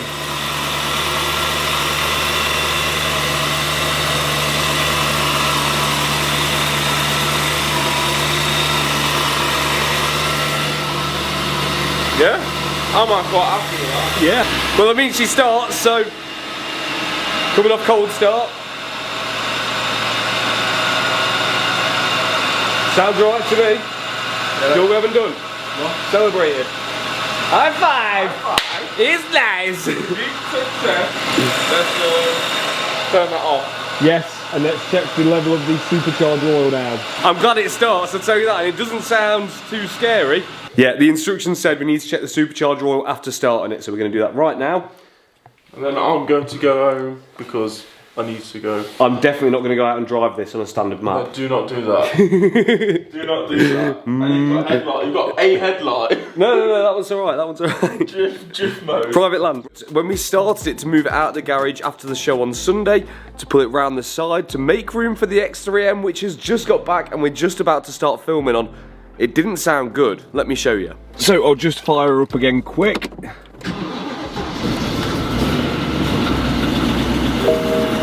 Okay, well let me tell you, last time it didn't sound like this either. That's also not good. Well, I'm a bit gutted about that. It's running very lumpy and isn't happy at all. And at the moment I'm not sure 100% what that could be, so I'm going to have to do some more investigating on that. But what I was going to say was that when we started it yesterday, it started fine, wasn't running lumpy at all, but we could hear a knocking coming from the engine, which is slightly worrying. And it didn't sound like it was coming from inside the engine after some investigation. It sounded like it was actually coming from the power steering pulley, so we're going to have to do some digging into what's happened there. But you guys heard it run perfectly the first time, as did we, and it's just got worse every time I've started it since then, which is slightly worrying. So there's definitely some more work to do here. But I'm not the sort of person that's going to give up that easily. I'm determined to finish this video with a working supercharged M3, especially after all of the hard work that me and Ethan have put into this car already. So we need to knuckle down and do some research and find out what could possibly be wrong with this car, because until we get to the bottom of this issue, this M3 is going nowhere. So realistically, we need to fix all of the faults that we've now got on the E92 M3 before we can get it tuned. So we managed to get the faulty OBD port working temporarily with the OBD11 reader, and it came up with the code 27B0. And that comes to quite a few things which it could potentially be. I've got the answer to the problem. Reliability. Fixed. Wow. Once we've got this car reliably starting every single time and running up to temperature, we can send this car off for tuning, because we all want to hear how this supercharger is going to sound. That's it, it should start now. Fixed now. Definitely start now. So the first thing that I'm going to try is swapping out the battery. I know this might sound a bit nuts, but if there's one dead cell in the battery, apparently that can play havoc with, well, everything. So this battery has been dead. We don't know how long it's been sat in the salvage yard, so I just want to rule that out and make sure it's not going to be a problem. So I've picked up a new one from BMW, which costs the same as everywhere else, and let's put this in, get it coded into the car, and then that's that problem. If it is a problem, done. So very quickly I can swap over the battery and code the new one in, but I'm not hopeful that this is going to fix my problem. It's running better than it has before, but it's definitely still not right. Let's turn it off. So I'm still scratching my head on what could be wrong with the M3. We've only got a vague fault code giving us no real indication as to what's wrong with it, and an intermittent, inconsistent running fault. She's still not running right, but what do you do while you're waiting to get it working? You modify it. So we've got the guys here from Modstock who are going to be putting some test pipes on, and also their back box mod, which is not only going to make it sound better, but also mean that when it comes to tuning, we're not going to have any issues there. So your 2.5 pipe and yeah, it's going to be loud and test pipes. Okay, well I think the car suits it. A supercharged car, we've already gone and given up with the OEM side of things, so we may as well go a bit ASBO, and I think that's what it deserves. So the 2.5 should be loud, but not ridiculous, and then the test pipes make it a little bit louder too. Oh, they look good, don't they? Little mod stock, I like it. Very nice. These guys also do resonated test pipes as well, but what we're going for is the standard version just because. So we need to get this car in the air, and then we can get underneath and start modifying this exhaust. So the guys from Modstock can get underneath the car and start working on taking the old exhaust off by unplugging the lambda sensors and unbolting it from the car. And before I could even blink, they've got the centre section removed. And now that that's off, they get straight to work on removing the back box too.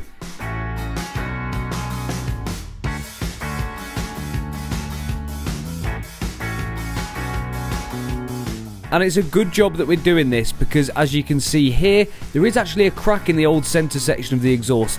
But luckily, that's exactly where we're cutting it to fit the new test pipe, so it won't be a problem. So this is something we see really, really often. Oh damn, yeah. Damn. but it's nothing some nice shiny new clamps can't fix. But now it's time to look at the back box. This is the old one which came off the car, and we're going to be replacing this with Modstock's 2.5 pipe mod. Essentially these guys modify an original back box to make it sound better. I've gone for a 2.5 pipe mod, but you can go up to 4, and the more pipes you go for, the louder it is. But they've now got the test pipes fitted with the lambda sensors as well, and they can start bolting that back up to the car.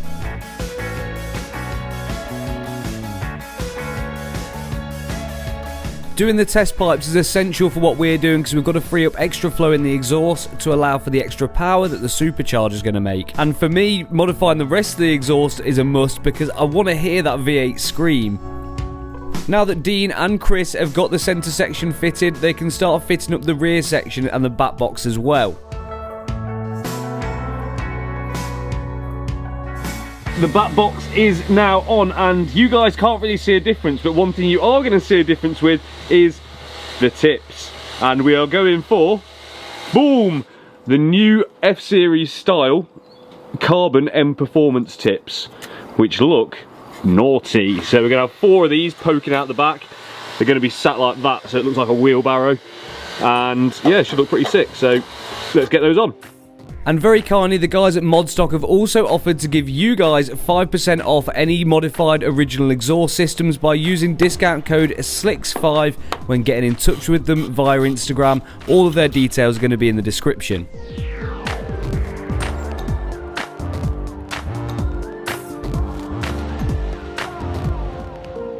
So the guys have just finished off on my exhaust, and unfortunately we can't hear it at this point because it's not running the best, but my mate has just had exactly the same back box mod, but minus the test pipe, so we can hear his instead.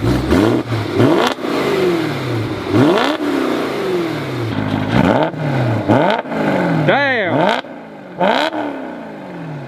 What's your thoughts? Very good. But as good as that sounds, it doesn't take away from the fact that the M3 is still broken, and I completely lost track of time modifying my car, meaning that I've actually missed my deadline to get this car working again. And as good as this exhaust looks, it just doesn't fix that. But the only hope we have is the fact that we've come to A-Reeve Performance to get this car tuned. And I'm praying that they can help us get to the bottom of this running problem before this car hits the dyno later today. And we are now officially out of time. We're at our deadline where we need to get this car in for tuning, and Ethan from Stealth Movements has brought us down to Norwich, or is it Kings Lynn? Kings Lynn with the M3 down to A-Reeve. So we can now get this car unloaded and hopefully get to the bottom of this running problem, and then we've got some serious work to get to on this car.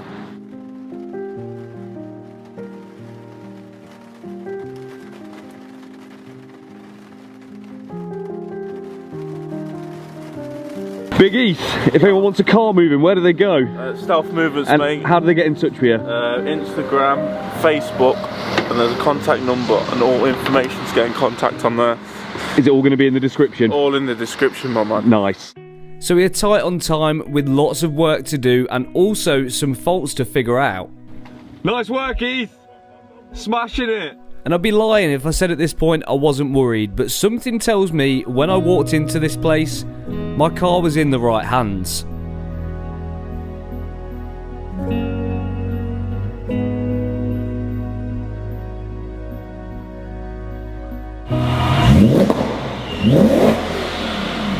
I've never even seen a supercharged M3 in the flesh before, and then coming down to A-Reeve and there being a workshop full of them just filled me with confidence that we might actually be able to get this fault fixed.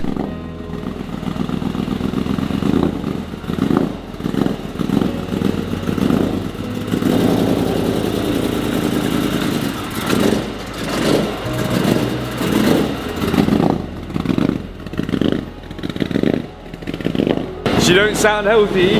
It doesn't sound good, does it? Sounds perfect. So not only are we about to get our work inspected, we're about to be ripped to shreds. Yeah, man. So Mr. Aaron Reeve himself and his team set on my E92 M3 and started trying to find what this fault could be. What's your first thoughts? And very quickly they started to find quite a few things we did wrong installing this kit. That should be behind that. Okay, we got that wrong. We were trying, okay? We were working off 240p instructions. We may have wired this wrong as well. Yeah, it was guesswork, I can't lie. The white wire with the red line. Yes. And then that, well, I would have earthed that there and then. Well, that's why we're here. We've come to the pros for a reason. We gave it a good shot. We gave it a go. Left these spark plug covers off intentionally. Or No, we just forgot to put them on and then couldn't get them in. you can if you just cut a little square out. Oh, okay. Slide it back in. Maybe that's a good idea. If you had to, on first glance, rate the install out of 10, what would you give it? 2.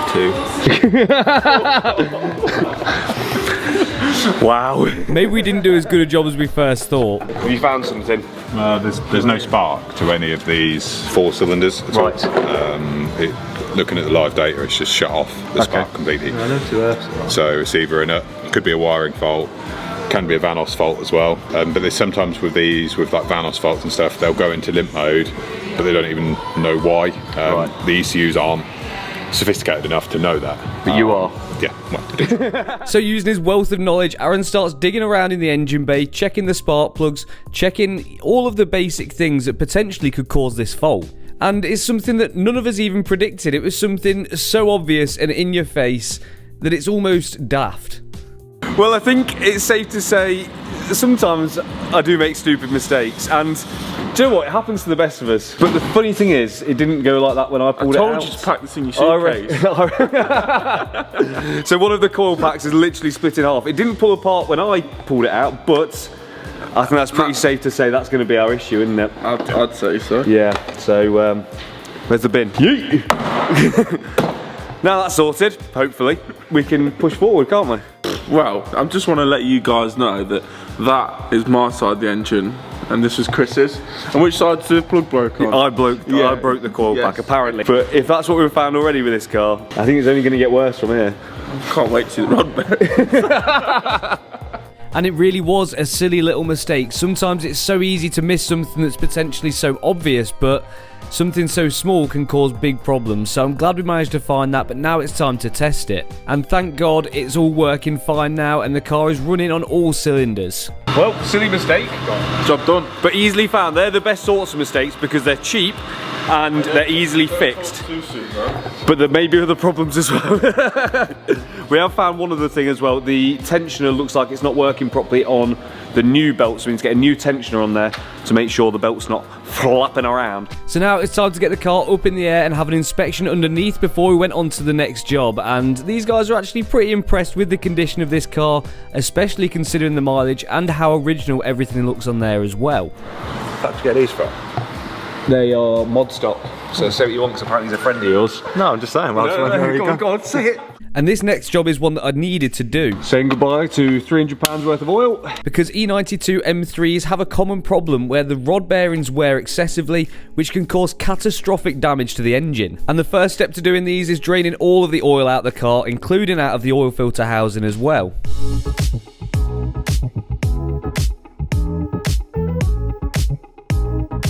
Right, some people in the comments were telling us that these bolts, well, we had bolts in our oil filter housing which weren't supposed to be there.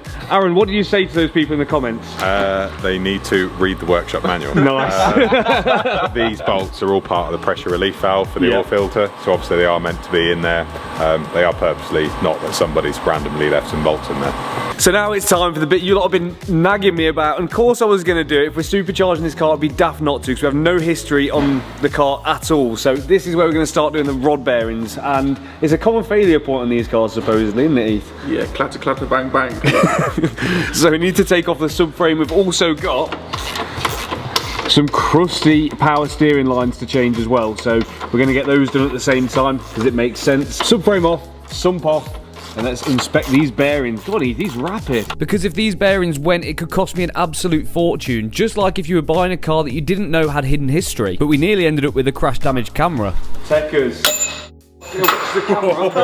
And now all of the arms are disconnected. That means that we can start taking the weight to the engine. And as predicted, this engine mount looks shot but stayed in one piece. This one has completely left the chat. It's gone in half. So that is why we replace them when the subframe comes off. Next thing to come, sump. After we've had a clean up down here. So me and Ethan started removing all of the T30 bolts which hold the sump in place, and there is a lot of them. But after we got all of those out, it was ready to come off. I'm gonna go. Ready? I've got it. 3, 1. Down she comes. Oh god. Oh golly gosh. Oh, she drippy. Gloops. Nectar. And then the final thing to remove is the oil pickup pipes. So these obviously take oil from the sump and then pump it around the rest of the engine, but these need to come off so we can get to all of the bolts which we need to get to in order to change over these rod bearings. So now we have done all of the legwork and we're going to leave the proper intricate stuff to the master, because I know for a fact I would mess this up. I would get this wrong somehow. I'd do something stupid. I don't think it's actually too hard, is it? It's pretty simple. It's not that bad to do. But if you get it wrong, you get it really wrong. So Aaron delicately starts removing the end caps from the rods.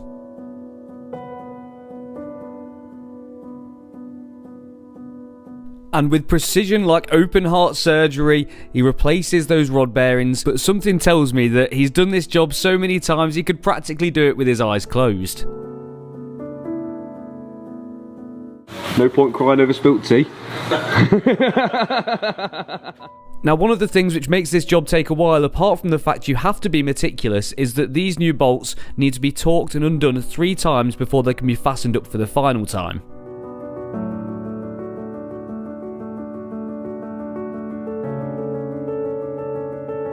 New bearings are in, but the question is, how bad were the old ones? Well, we're about to take a look and we're getting them all laid out here. Now, typically, the ones at the front of the engine are not as bad as the ones at the back. So here we go. This is for cylinder 1. Is that the right phrase for that? Yeah. That's cylinder 1. So you've got the lower part of the bearing there, and then the upper part. The upper part, as you can see here, has obviously taken more of a wear. That's the part that's against the crankshaft and takes the main thrust of the crank. Obviously, as the crank goes up, the rod goes down, is taking the main loading of it. If we just go the other way to cylinder 7, you can see this bearing is severely quite worn. This is an LCI car, which has tin and aluminium bearings. BMW changed the material compound of it. Contrary to what people seem to believe on forums, BMW never improved the bearing design of these cars. Ever since they came out, the bearing clearance is exactly the same. The material changed, but that makes no odds. But yeah, it just goes to show it's definitely worth doing these. I mean, it's a preventative thing, but we don't think that subframe's ever even been off that car, so These are completely original. they're the original bearings. So yeah, 120,000 miles, but I think it's not had a hard life, but they need changing. Any thoughts, Heath? Wow. So many facts here. This is intense. So with the old rod bearings now removed, and I'm so glad we did this, even as a preventative measure, if we didn't do this, you can see how worn they are, and this could have caused irreparable damage to this engine. But we now have the new ones in, so all we've got left to do is reassemble the engine and the subframe, and then we can get this car on the dyno and get it tuned and hear that supercharger scream.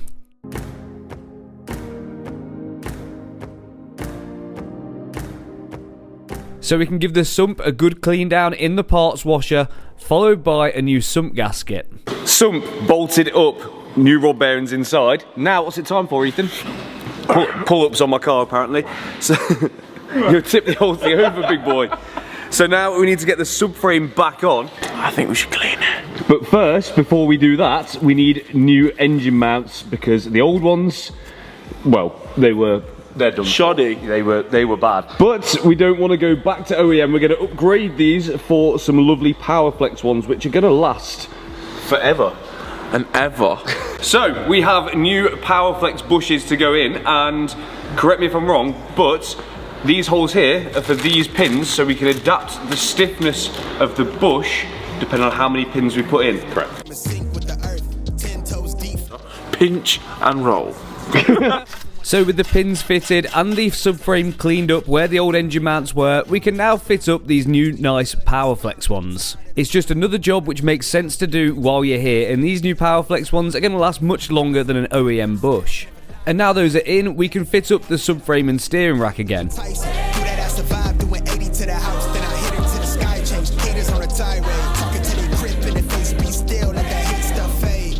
And with that now refitted, we are finally getting somewhere. The subframe's on, the rod bearings are in, and everything is starting to slowly take shape. So we can now attach all of the arms and track rod ends, and then it's back up top to have a look over the supercharger before this car hits the dyno, and it's safe to say the professionals weren't impressed. We're stupid. So we're done underneath, and before it goes on the dyno, we want to make sure that me and Ethan have done this right. So we've pulled the plenum off, and how much stuff have you found that isn't right? About 80%. About 80% of what me and Ethan have done is wrong. Nice. We left a vacuum pipe off. We've routed hoses wrong. What else? Well, yeah, the wiring. Yeah. So we've got some tidying up to do first, is what you're saying? Yeah, it won't take long. Yeah. We tried our best. The instructions weren't the clearest, but you know, we got it on, even if we did do half of it wrong. So then we went about tidying up all of our mistakes and also fitting a new recirc valve because this one's pretty old. We want to make sure it's going to work perfectly. So we know this new one is going to be spot on, and not only that, it actually looks better as well. So then the final thing to do is fill the car back up with all its fluids, so oils and power steering fluid and coolants, and then it's back on with the wheels, and with those torqued to spec, it's dyno time. Beat stop. Oh, I don't Are you know. feeling ready? I don't know. I'm not feeling ready, but we've got all the fluids in the car now. Azza, We're ready. you're on it, big man. We'll be fine. You go for first. Is the key in there? Yeah. Yeah, okay. Boom. Here we go. Tense music. Dun, dun, dun. Can you hear that heartbeat?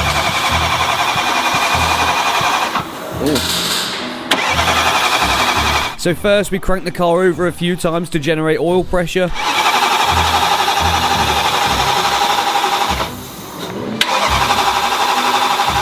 And then it's time to go for that first proper start.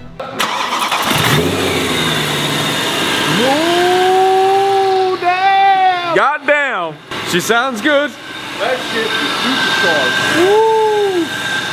And supercharged. she's running, not being lumpy, with no tune on, like Aaron said originally. Rule number one of getting your car tuned is remember to put fuel in it. So don't be a dipstick like me.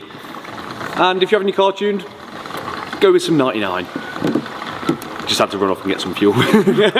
So after hours of hard work already in this car, going over some of the maintenance stuff, and also me and Ethan fitting this supercharger to begin with, it's time to see if all of that hard work has finally paid off. So we can clear some space and move some cars out of the way so we can get my E92 M3 on to Aaron's Maha dyno.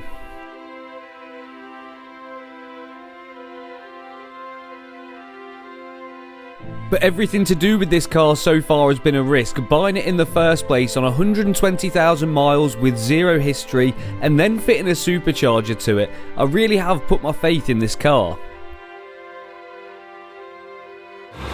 Aaron, is this the worst condition car you've ever had in your dyno? Probably got less bits than those. But I'm praying underneath this slightly tired and battered body beats a heart of pure gold, because it's about to get some abuse on the dyno. And I've got to thank Aaron Reeves so much for letting us come down and film here, and also helping us out with doing some of the work on this car, and he also wants to help you guys out at home as well. So he's offering you guys £100 off having your rod bearings or a supercharger fitted to your car, and to redeem that all you've got to do is quote Chrysslix when you're contacting them. I'll leave all the information in the description. And now with all the cooling fans in place, we can strap the car down and we can see what this car is going to do. We are now loaded up onto the dyno, and how sick is this dyno, by the way, just like to say. But it's the moment of truth. Let's see whether this E92 M3 is going to survive or not.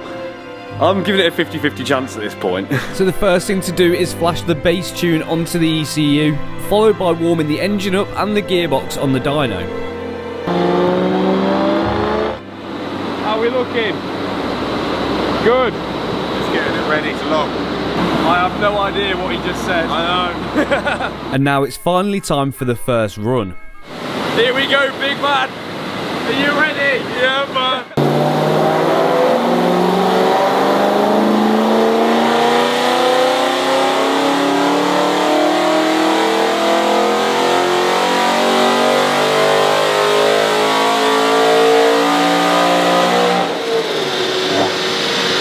I think it's broke.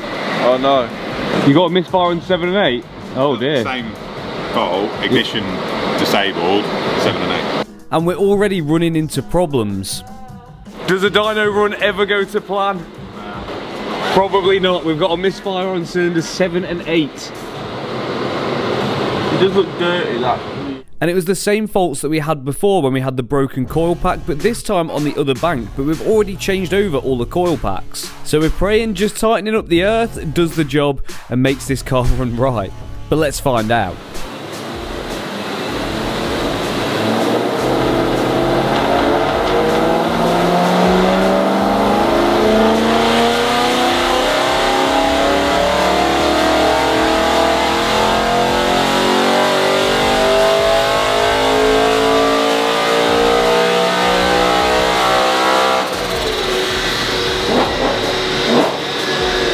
I know he reached the red line that time, so hopefully that's the problem fixed. And thankfully it was. The car ran perfectly that time, so we can now do a few more runs and start finessing this tune.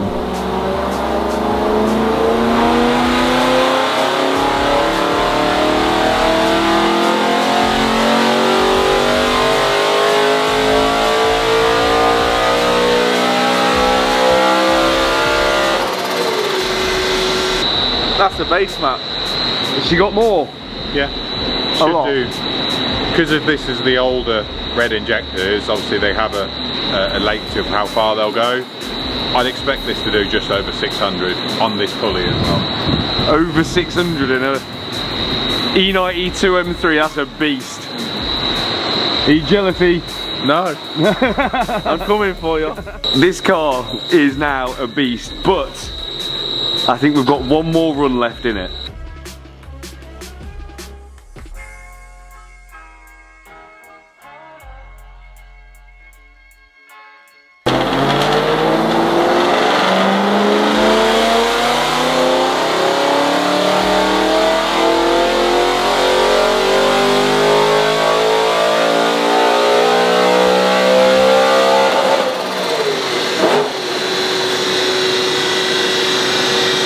So that's the final run completed. So as the car came down the revs, it was time to finally see what that final power measurement was. Let's see what she's made.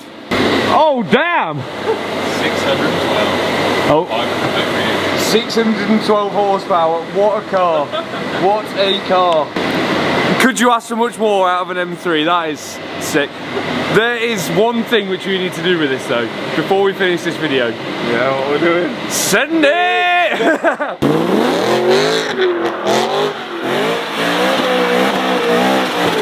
So we need to modify the rest of this E92 M3 to suit the power that this engine's now got. So we can get the car up in the air and we can start transforming every aspect of how this car is going to drive, ready for it to hit the road. And we're going to start with the suspension.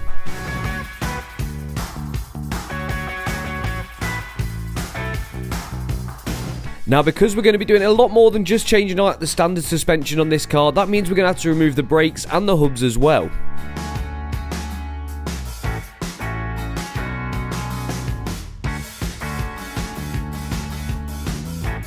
So with all the lower arms removed and the calipers off, that means we can take off the complete suspension with the hub as well. So all we've got left to do is remove the top mount bolts. And that's the front suspension out. Front suspension removed, and not much of this is going to be going back on, to be honest, because we've got new springs. These are KW height adjustable ones. They are second hand, but I've gave them a clean up. These brakes ain't going back on, but we'll come back to that later. So what we need to do now is take the springs off here. We need to knock these collars off, pop on the new ones, and new springs on. So with the spring compressors on and tightened down, we can crack off the top nut, remove the top mount, and then remove the spring.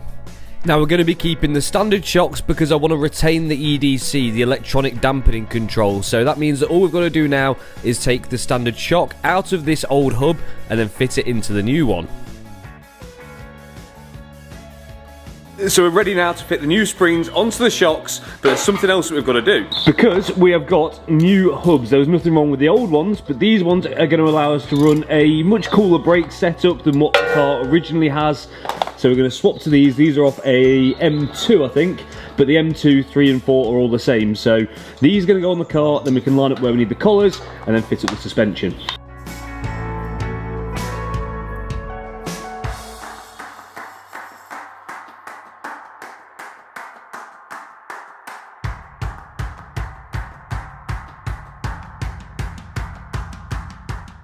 So once we were happy with the position the collars were in on the car, we could then tap them down and fit up the new spring and the top mount as well. The cool thing with these springs is because you change that collar out, it means that you're height adjustable like you would be on a coilover setup, but you can retain the standard shock, meaning that the EDC or whatever electronics your suspension have got are going to work perfectly.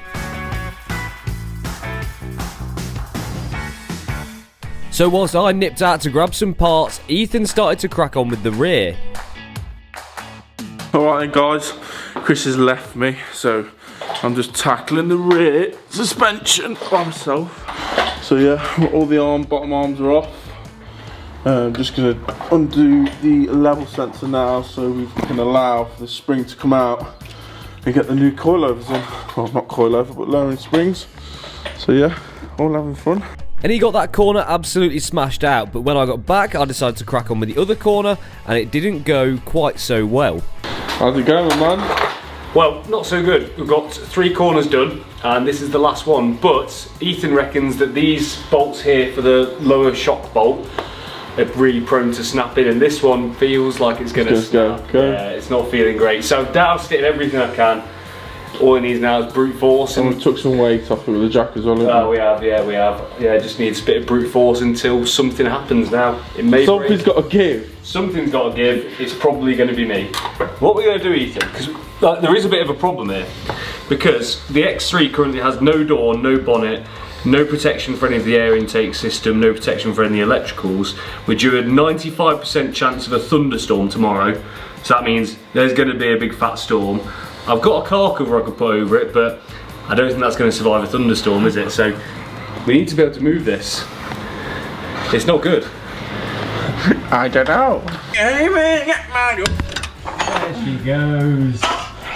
Feel good? Yeah. It had to happen. We knew it was coming. We knew it was going to happen, and it did. It's a bad day in the office, everyone. Now looking back, we probably should have just done this to begin with and took out the inner arm bolt rather than that one which sits on the bottom of the shock, because that means we wouldn't be in this predicament at all, but you live and you learn. And look who's here. Hey mate. How you going? You alright? All good. Got some wheels for you. Yeah, man. So, I'm not going to tell everyone at home what we're doing yet. Okay. But they are knackered because all around the edge of every single wheel is smashed. You're going to have fun, I promise. That is alright. It's when it's corroded like the R8 ones. Okay. That's when it's more of a problem. So we've got some loan wheels to go on the M3 while we're waiting for the other ones to come back. And we've gone for something a little bit different to what you normally would. Ethan has seen what colour we're going for. Pink. Is it an inspired choice?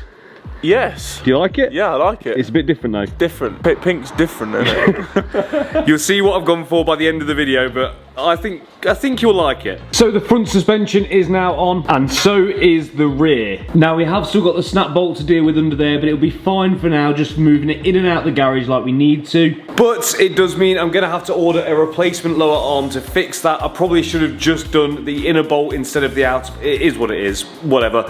We'll get it sorted, but now it's onto the brakes. And we're gonna be replacing them, but I don't want you to get too excited by the box. So what we have in this AP Racing box is not AP Racing discs, unfortunately. We've got new backing plates, some M2/3/4 discs, which are gonna be the perfect accompaniment for our new M2 hubs. Now these are second-hand, and I wouldn't normally advocate putting second-hand discs and pads on your car, but these are so hardly used.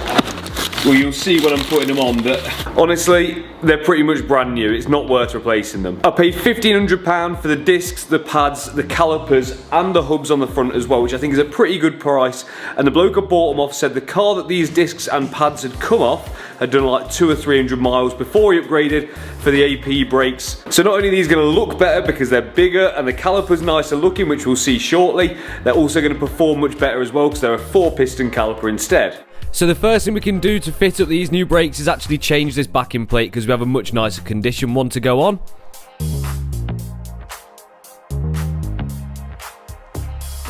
Then it's just to clean up the hub and the mating surface and make sure those are properly greased so when we take the disc off next time, it's going to be much easier. Then it's on with those massive M2 front discs. And then we can just repeat the same process on the rear. Now you can get away with using the factory rear backing plate, it just needs trimming down ever so slightly so the new disc and caliper fits.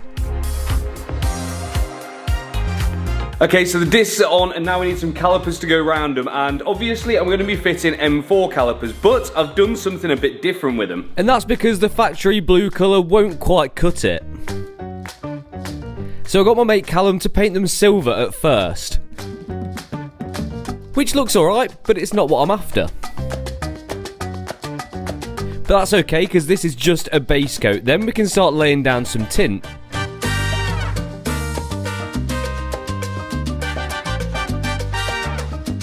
And although this colour is pretty out there, it's not what I'm after. A couple more layers needed, I think. 3 coats in, what's your thoughts, Callum?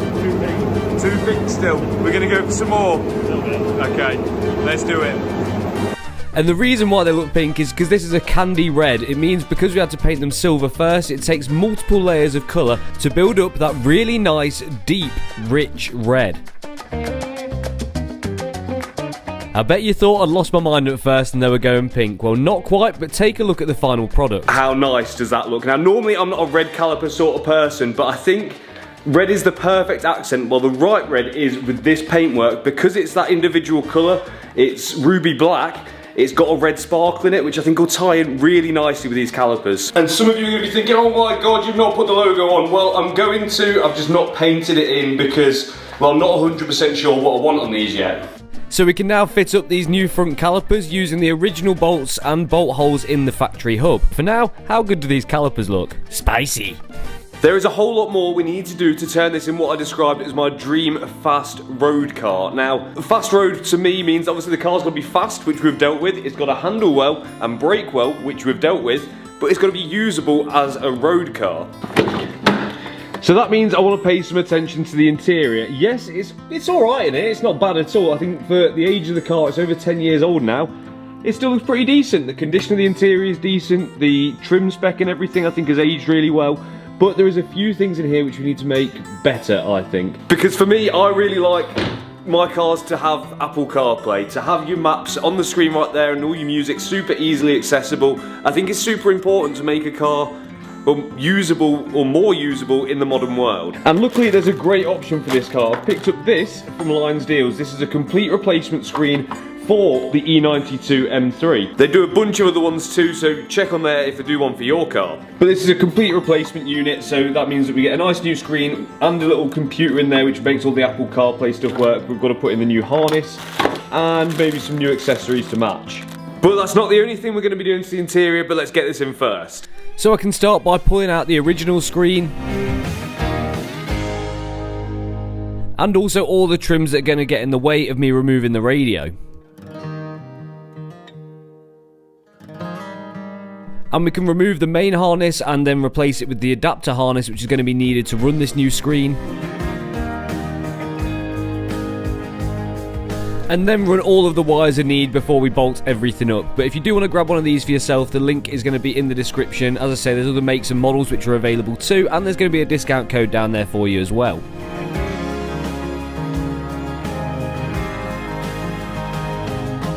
But now we've got the new screen bolted in, that means now we can start refitting the radio and all of the other trims which go around it.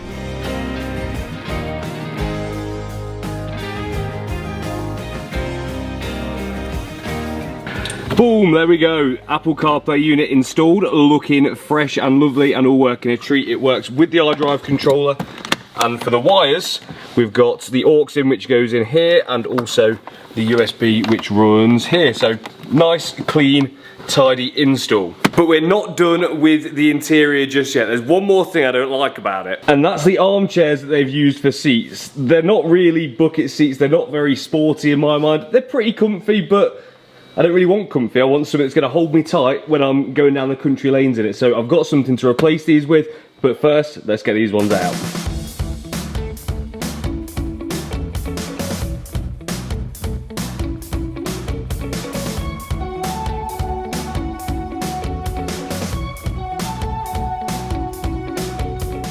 So I'm going to be replacing these old sofas with some nice, fresh BMW M4 seats, which means it keeps the functionality of getting in the back, not a problem, and keeps all of the electric and heated features and everything like that too. But the other extra thing we've got is a light up emblem. So we need to try and make that work. And is it going to be easy? Yeah. It's too easy for him. So while I clean up the interior, we've got Dips here again because you guys loved him so much in the last video. He's going to wire in these new seats for us and run us through how it's done. Which I presume, yeah, sound. Right, I'm going to clean, Dips is going to do that. We're both doing what we're best at. Let's go. So I cracked on with cleaning up this mess which was hiding underneath the driver's seat, and it was not pretty, but it didn't clean up too bad to be fair. And Dips made a start on the wiring. Right, so first thing we need to do is take off that module, take that plug off, and then we'll remove the plug from within itself. From there, swap that all over.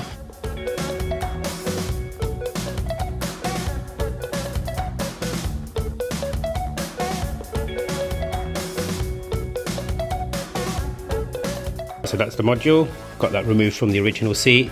We need to get this swapped over onto the M4 seat and also the plug as well. So while Dips from P1 Auto Keys worked his magic sorting out the wiring on those seats so they can plug and play into the original loom, I made sure the rest of this interior is immaculate, so we cleaned down all of the carpets because this car's been smoked in before and it was not pretty one bit.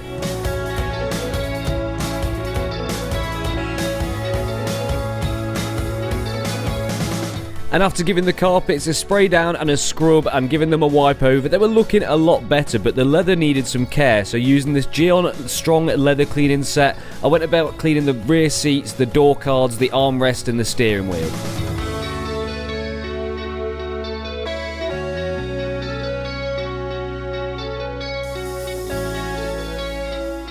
And you can see on this clean white cloth how much dirt it pulled off, so it's definitely worth doing. But let's see how Dips is getting on. These two plugs are actually different shape to those plugs there.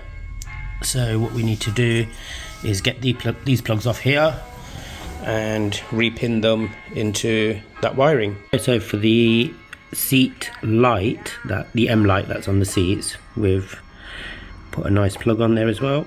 You can tell Dips knows his stuff when it comes to auto electrics, and he's going to make this install better than factory. So while he finished off wiring for that M light in the seat, I finished out cleaning the ashtray in the car, which was full of nasty stuff. But if you do want to grab any of the cleaning stuff that you've seen me use, make sure to check out my car cleaning. The link and a discount code are in the description. Can you tell everyone at home what you've done to be able to make these work? So basically what we've done is this is the plug from the M3 seats. So what we've done is we've taken the plug off, depinned it off the original M3 seats, and then we've done a pin out onto the M4 seats. And also what we've done, this purple wire here is for the emblem, the light up emblem for that there on the seats. So what we've done is we've wired that into the car itself onto the footwell lights, so that will work as it should do as well. So all the functionalities should work on the car. Cool, I can't wait to try them. And for the wiring on this side of the car for the emblems? So what we've done is we've got plugs on it with original BMW tape on it as well, cloth tape, which I'm really proud of. We've wired that to the footwell light that sits just under there. So and that goes through there, underneath the carpet, underneath this subwoofer cover here, and then up and under there. So it's literally invisible, and it's all unpluggable as well from both ends. That's it, so you don't have to cut any wires if you're taking the seats out or anything. That's a proper job. So we like it.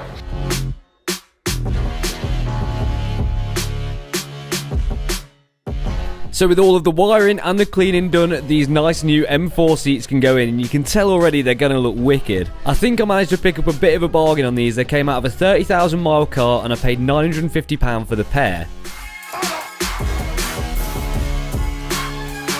There's quite a lot to try in there. Go on, I'll let you try it. So, so forwards, that works, nice. Backwards. Yeah. Up. Yeah. Down. Backrest. Yeah, that works. Lumbar. Getting squeezed. Yeah. Nice. And that does something, I'm not sure what. Yeah, it's the back. Are the memory seats going to work? Yeah, so what do you do, Kat? Would you press, if you set a position, go set, and then put you on one? Yeah. And then if I just press one again. Oh, there we go. God damn. Sweet. You're sick. No worries. I don't know if you can see it. Glowing. Like you. Works. I couldn't be happier with them. They look perfect for the car. Absolutely perfect. So I've took inspiration for this whole colour scheme from another BMW, the M2 CS, in black with the red calipers. Even though mine are slightly different, I've gone for a different shade of red. I've got ruby black, but I think the wheels on these pop really well. So we've had the original wheels refurbished in the exact shade of gold that the M2 CS wheels are. The only difference is they've been done in complete gloss, so they're easier to maintain. And apparently whatever I ask for is never that easy. This is a 5-step process getting these to look like this. Not an easy one either. This was 3 attempts at this because the actual colour is like orange. Yeah, it literally looks like syrup. Okay. So if you apply too much, it goes from looking this nice pale gold to looking like a toffee apple. Right, okay. I think you nailed it. I think you nailed it. Yeah, It looked really nice. And I think that's going to work perfectly with those brakes. No worries. Links in the description. The Wheelman in Nottingham near IKEA. That's one, yeah. Langley Mill. Langley Mill, sounds lovely. Let's get these wheels on.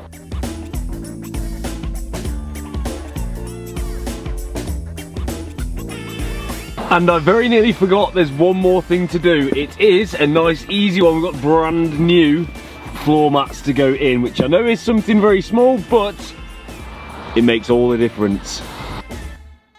We have already come so far with my BMW M3. We bought it from a salvage auction and started to repair it, but instantly I wanted a little bit more from this car. So we've completely transformed this interior with M4 seats and an Apple CarPlay head unit, transformed the wheels, brakes and suspension, and to top it off, we have fitted an ESS supercharger to the engine. But there is one more thing which we need to do, and that is finish off the repair so I can actually drive this car for the first time, which is exactly what we're going to be doing in this video. There's still quite a lot to do. I think it's safe to say we're going to need a new bonnet. Both of the wings were broken. The front bumper didn't even come with the car, along with a bunch of extra bits for the engine bay and also some headlights. But we've got to start with the simple stuff. So that means we've got the insulation to go on the wiring loom for the coil packs down here, which Ethan's going to do. The simple stuff. And then we're going to look at the nice shiny bits, which are the bits we all like, especially me. So Ethan got on with insulating those wires, but whilst he was doing that, I had some other jobs to do. Well, one thing which we do need is an air filter, because I actually ran over the original one which came with the supercharger kit, which needed replacing anyway. So I have picked up some Pipercross ones, which we're going to put on the car now. So to gain access to the intake, I had to take off this wheel, and then we can fit up the new air filter, but I think I've got to stick to driving this car on dry days, considering where it's placed. Engine bay is now, I'm going to call it official, it's completed. Nice. I do want to send this plenum off for re-powder coating once I'm not that happy with the finish of it, but for now it will do. Now what? Well, we've got wings to go on, headlights to go in, bonnets to change, bumpers, but there is one thing which we need to repair, and that is here. This is the structural damage on the car. This is what I believe made it a category S, and it's because it's ripped off the bracket that looks like this here, so we need to get that back on. So we have a replacement bracket from another car, and I can use this to mark whereabouts I'm going to need to drill the holes. Now from factory these are spot welded on, but I'm going to riv nut them in so I've got that little bit of adjustment. So with all 3 of those inserts in place, I can now bolt this in and attach it to the headlight which we've just mocked up. And although not completely factory, this will do the job perfectly. Time for a wing. Way. And painted already. Looks good, doesn't it? Yeah, man, looks well, that does. So, this is actually the easier side, because this one should technically just bolt on, but we do have some other bits to put on it first. Indicators. Indicators. They're not technically needed on BMWs, to be fair, but we're going to put it in just so it fills the hole. I use mine. No, you don't. So we can pop the indicators into the wings which just clip into place. And then start fitting the wing to the car. Luckily on this side there was no damage to any brackets. Wing on, and it's going to be hard to tell what the colour match is like at the moment, but I know I'm probably going to need, well, I definitely need this door painted anyway because it's got a nice fat chip in it, so we're going to have to blend this no matter what, but we're blending. It is blending. It's looking good, and I'm actually pretty happy with the panel gap, which I should be really, because it's quite hard to get these wrong. especially when the side was hardly that damaged. But now, time for the bonnet. So Ethan's undoing the 13s here, this is coming off, and we've got another new one to go on. Go Ethan. Your 13s there, Mikey. Ooh. We came prepared. So we can remove the bolts from the bonnet to the hinges and remove the gas struts and take that bonnet off. Happy as Larry.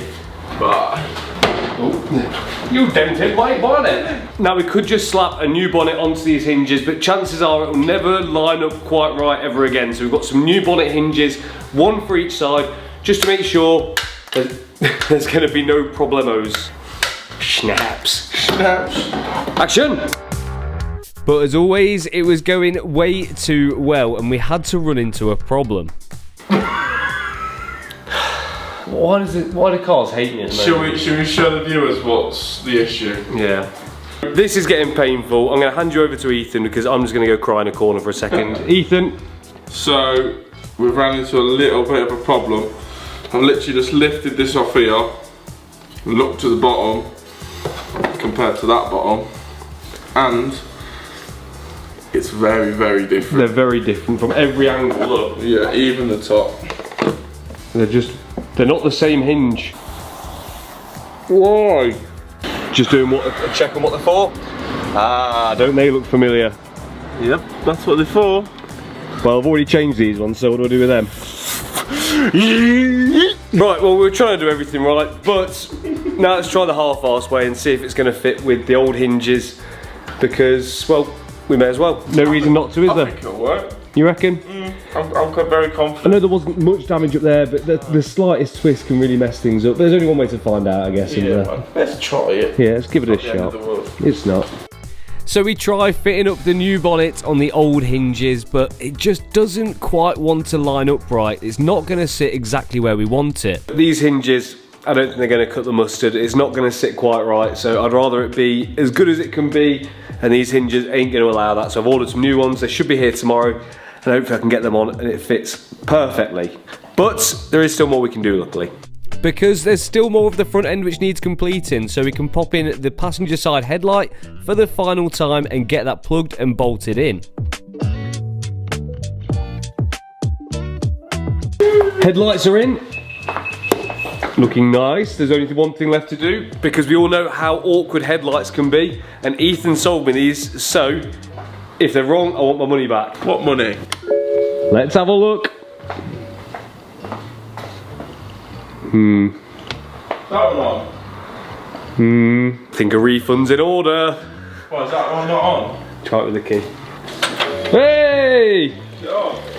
Yay! Yeah, everything seems to be on. Give us a flash.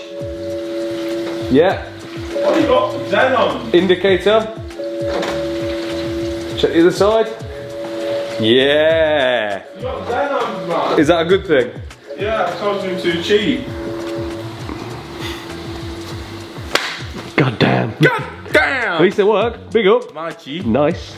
So at least they work, and I'm finally feeling a bit more positive, so I can fit up some of the trims in the bonnet, including the vents and everything underneath it too. But we have some more repairs. Alright, we have some wires here which need repairing because they've been caught and scratched up a bit just here, and one of them being a canvas wire, which makes it potentially problematic. So normally what I do here is use one of those melt-on connectors, and well, it's not the best way of doing it, I know it's not. So he's back again, we just cannot get rid of him. No, we love having dips here, but it's about time I learned what to do as well. So he's gave me a little lesson on soldering, and I'm going to give it a crack, soldering it properly, doing the professional repair. That's it. So instead of using those melt-on connectors, I'm going to resolder these wires and remove the damaged section properly and re-insulate it the old-fashioned way.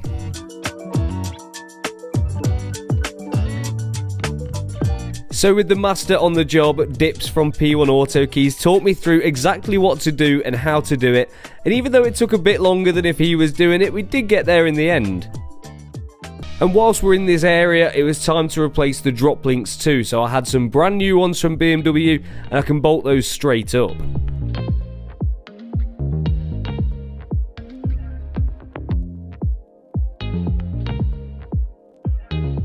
Then it was time for some old bits to go back on. So we've got the under tray, the aluminium one to go back on, which is held in with 7 bolts.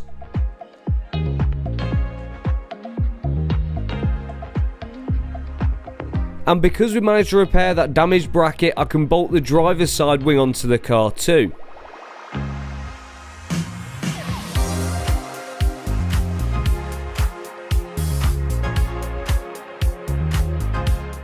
And with that done, progress is being made, so I can reattach the side skirts now both of the wings are on, and also these door shut sill plates. And it's all starting to come together. There's just one more thing I'm waiting for in the front bumper, which is a crash sensor essentially, which sits just here, and that's going to be here in the morning. So, well, the thing that we need to do after that is put a bumper on. And luckily, I've got one. And it's been painted. Very nice. But it is absolutely bare. There's nothing on it, so I need to build it up, ready to go on the car for when those bits show up tomorrow. So first in is the rubbers and also the parking sensors. Followed by the grills, but I'm not 100% sure if I love these. I may change them at a later date.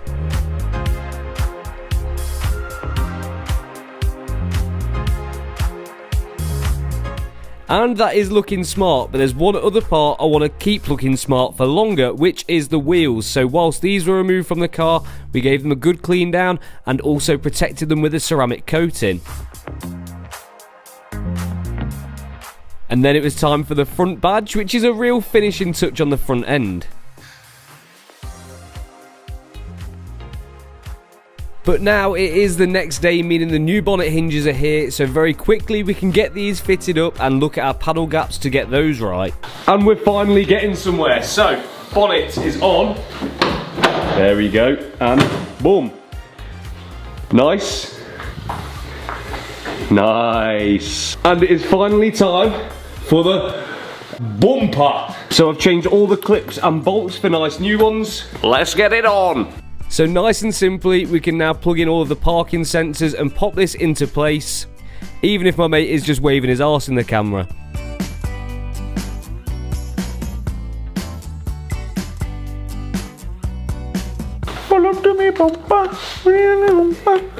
But with all the bolts in for that, we can now finally see how it's gonna look. Bring it down. Ooh, that was brave. Nice, nice, nice. Damn, she's looking good. And now we need to show you guys this because we've got a new under tray modelled by Ethan from Mumbury Motorsport. I got it from through Chris at Modstock, but what's wrong with the standard ones, Not Ethan? very good, mate, and when you want to go fast, these are a bit more sturdy underneath, stop stone chips coming up and sabotaging your power steering lines, cooling lines, all of that malarkey. That's the last thing you want, isn't it? Yeah. Okay, I'm going to hook a GoPro up under there because we've also got Everybody Loves Dips. Yeah, we've got a headrest restraint we need to code out and the seat occupancy sensor we need to code out. So we're going to virtually link with defined coding. If you need them, the link's in the description. And we're going to code those features out as well as doing a GTS gearbox map on the car as well. So nice. It's all happening at once right now. It's crazy times. So whilst Ethan was underneath the car unbolting the bits which I bought, which apparently I don't need, and fitting up the new aluminium under tray, defined coding were linked to my car through Dips's laptop, and they were flashing on the new software. And it was all happening so fast, the wheels were going back on, and we were almost ready to put the car back on the floor. We're done. GTS gearbox map is on. Yeah. The active headrest has been coded out and the seat occupancy sensors coded out. Spot on. It looks like you've done loads of work. And I've literally been sitting here. Yeah, you've had to do nothing. You've just had to sit there looking pretty. But that does mean that for this video we've done everything that we can. So that means that because we now have a full front end, all the wheels on, all the suspension, all the coding, I can actually drive this car now, which feels pretty nuts because both of these BMW projects really have been dragging on a little bit, and now it actually feels like we're making some progress, which is wicked. So let's get this on the floor. Let's go for a rip. And we have come so far with this project, turning it from a bog standard crash damaged example to what I think is almost the perfect specification, even if there is still some more mods I want to do. But not only have we modernised the interior of this car and the usability, we've also upgraded the performance to mean that now it should match or better any brand new BMW straight out the showroom. But now we need to put it through its paces properly. But there's only one place we can do that, and that's at the Nürburgring, and that's because this is one of the most grueling tests for any car. Especially when driving there from the UK, a 500-mile trip, doing a lap and getting home, this is the ultimate durability test for any build.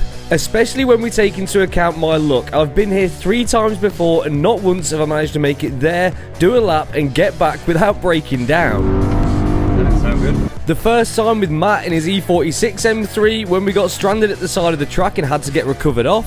The second time in my E82 135i where we had oil diverter valve issues. And most recently in my Jaguar F-Type SVR where Misha the Nürburgring expert had a go and within 4 corners it had shredded a supercharger belt. So to try and ensure that the same thing doesn't happen with my supercharged M3, we want to get it as good as we possibly can before it goes. And the first step to doing that was getting the bodywork sorted, so at the end of the last video we dropped it off to Daz at Darkside and now it's time to pick it up. Whoa! That is so much better than yours, Ethan. It looks like glass. Fresh out the box. That colour's so good. I've got a cold. Right, Daz, what have we done? Complete side skirts, polished the bonnet and the front bumper because your pal did that. Polished the roof, tailgate, rear bumper. That was that was painted. It was in a bit of a bad way, weren't it? Yeah. You get a lamppost in the old something? Smashed it, my man. No problem with it. If you need paint work, if you want to take your car somewhere for it to be repaired after an accident, anything else that you do? Yeah, crash repair, smart repair, whatever. He's your man. Darkside, links in the description. But now we've made a banging start on the M3 for this video. We've still got a lot more to finish this off before we take it on its trip.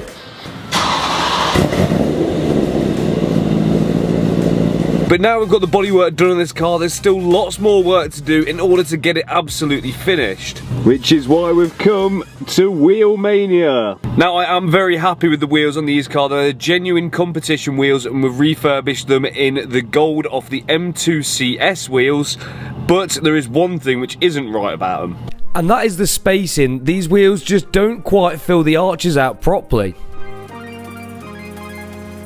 So on the rear what we've got is a 275 tyre, which means we should just get away with a 15mm spacer. And on the front, because we've fitted the F-Series hubs, I think that's pushed the wheel in ever so slightly, meaning we're going to need a 20mm spacer, I believe, to get this wheel flush.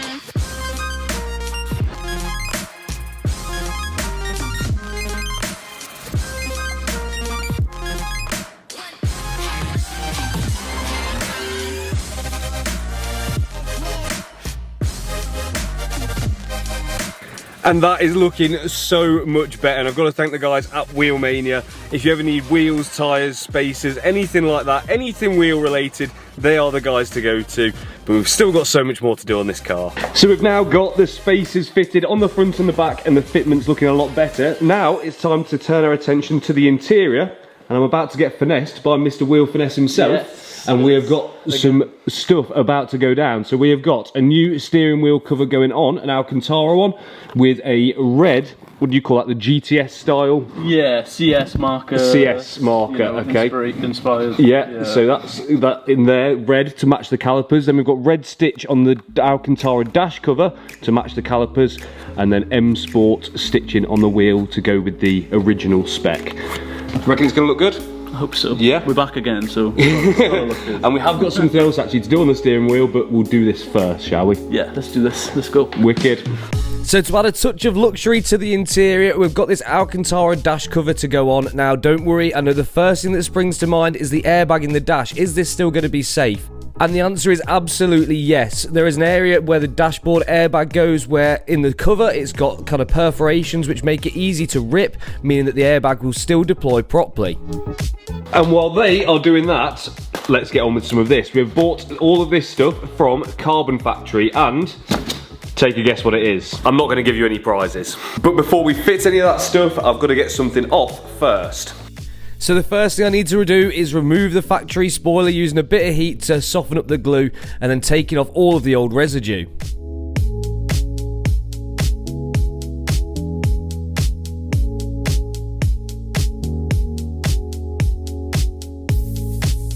And then once the area is fully degreased, meaning the new one is going to stick properly, I can then remove the backing tape and get it stuck down. Spoiler is on, carbon fibre one, if you couldn't have guessed already, and the fit is pretty spot on. We've got like a mil or two that edge, and the same this one. So yeah, I've not gone for the M4 style one, it's just a slightly extended version of the original shape, so slightly more aggressive, nothing too mad, I like it. But that on its own looks a little bit out of place to me, so we've got some more bits to put on. Well, things are looking pretty swish in there, but let's have a look at one of the other bits that we're doing, and it's going to be replacing the standard paddle shifters, these ones, for some magnetic ones like this with a carbon fibre paddle, which sound like that.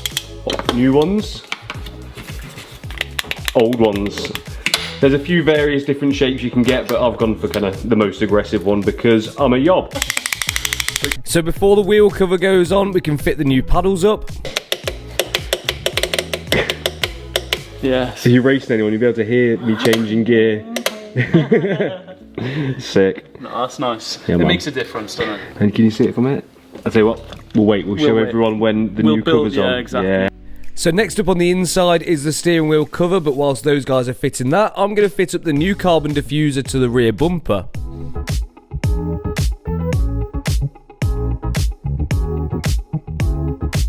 Now, if you want to grab yourself any Wheel Finesse products, the carbon paddle shifters, the dash wraps, or the steering wheel covers, I'm going to leave a link to their website and Instagram in the description with a discount code.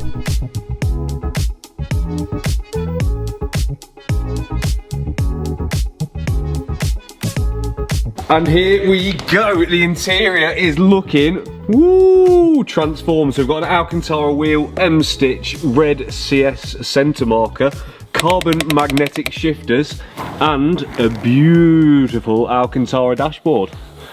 Love that. Now the next thing to go in is the GTS style splitter. Again, carbon fibre, and it's going to look sick. It fills in some of these gaps in the lower part of the bumper. And just, well, I'm probably going to demolish it pretty quick, but I guess we'll see. So I can get this lined up and get it exactly where I want it and then start screwing it into place. Now once I've got the self-tappers in, I then swap some of them out for nuts and bolts with washers to make sure that it's going to stay on there properly.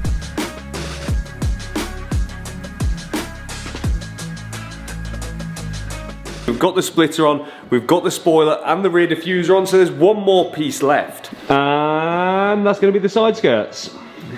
Now if you want to grab any carbon fibre accessories for your car, any make or model, it's not just BMWs, make sure to check out Carbon Factory. I'm going to leave a link for them down in the description, go check them out.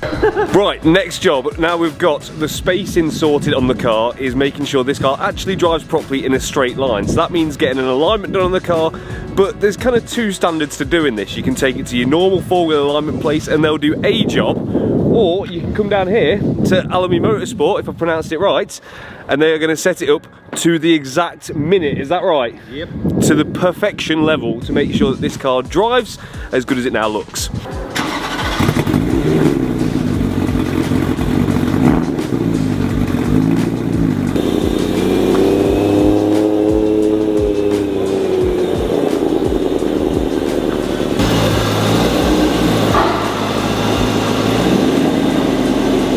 Now there's a multitude of things which are going to throw the alignment off on this car. Firstly, the crash it was in. Secondly, the fact that we've lowered it. Thirdly, the fact that we've messed with the rear camber. And some other stuff as well. So it really does need sorting. At the moment when you go over a bump, it's going side to side, it's all over the place. So hopefully it's going to be much better after this. Now for the M3, it calls for 68 kilo in both of the front seats, 34 in each of the back seats, and 21 kilo in the boot. But that doesn't seem right to me. I rarely have a passenger, and if I do, it's my dog. So it's a bit strange trying to do it to those weights, considering the back seat is almost always empty. So to get my weight, I hopped on the scales. 84 is a big boy. And now they know exactly what weight to put in the car to make it align perfectly for me driving it.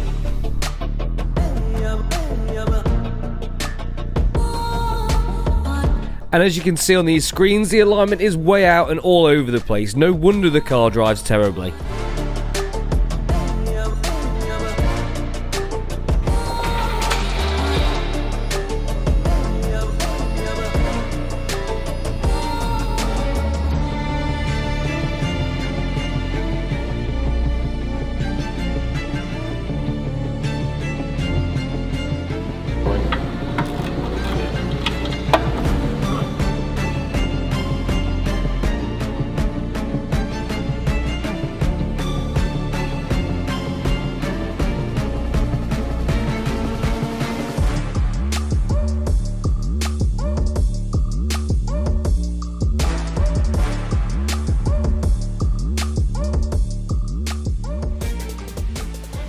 you before, the illustration's exaggerated, so it sort of emphasises where and what is wrong.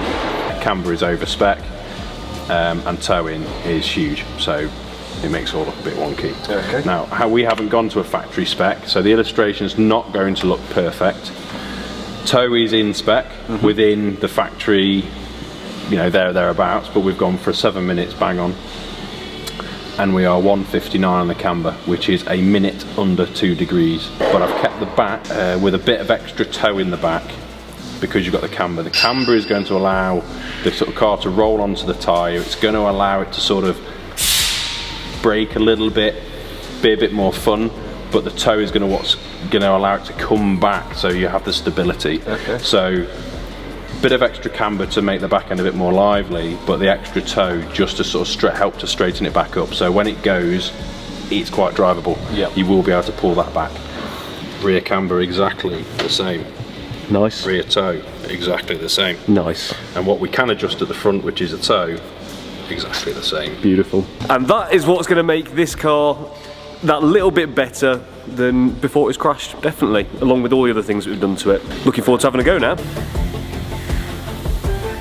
And we're getting close. This M3 is getting better and better by the minute, and every single time we do something to it, it's getting improved. But now that the bodywork is looking 10 out of 10, I want to make sure it stays looking that way. So the paint's now cured, and the guys from Protect and Perfect are here PPF in the roof and the complete front end.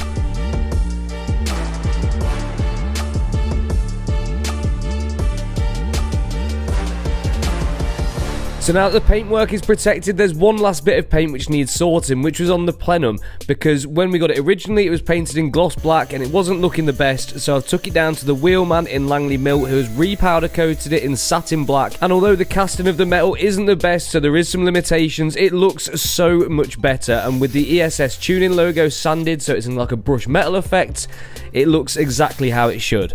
So a huge thank you to the wheelman in Langley Mill, or near the IKEA in Nottingham.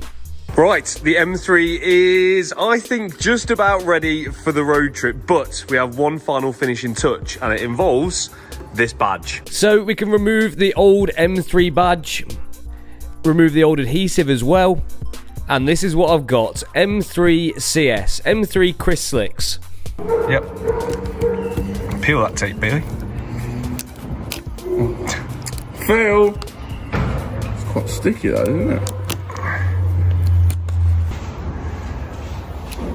Oh, I put it on the wrong way around. I have. I've put the S first. What a doofus. Well, I guess I'll have to put it that way around now then. What can SC stand for, Ethan? Slick Chris. Slick's Chris, yeah, I like it. I know what it means. Ah! Supercharged, baby. M3 supercharged using a genuine badge. Some of you will probably hate that, but I think it's quite cool. Well, we're about as ready as we're ever going to be. I've done everything I can think of to get this car ready for the Nürburgring, and the only thing left to do is try it. Come on. In you get. Up in. Boing. I've been 3 times before now, and not one time have I made it there and back without breaking down, and hopefully this time we can break that unlucky streak. And Finn, I hate to break it to you, mate, but you're not coming. Sorry, pal. So I can now brim the car and hit the road, but after all of the hard work that so many of us have put into this car, it wouldn't be right if I was just to go on this road trip on my own. So Ethan has come to join us, and he has come in his brand new G81, but we had one stop off to make on the way. And that's because you might have noticed for half of this video at least, this car has been running on different wheels. We've been on some Apex 18s, I don't know which sort they are, but I've had to borrow them off Ethan because my wheels were buckled. And luckily, the guys at Wheelmania have sorted that out. So when I was in the area picking up the X3M wheels, I dropped these ones off and left them with the intention of picking them up en route down to Germany. And I'm super impressed. I was expecting to have to buy a new wheel and get it refurbed to match, but these guys managed to save it.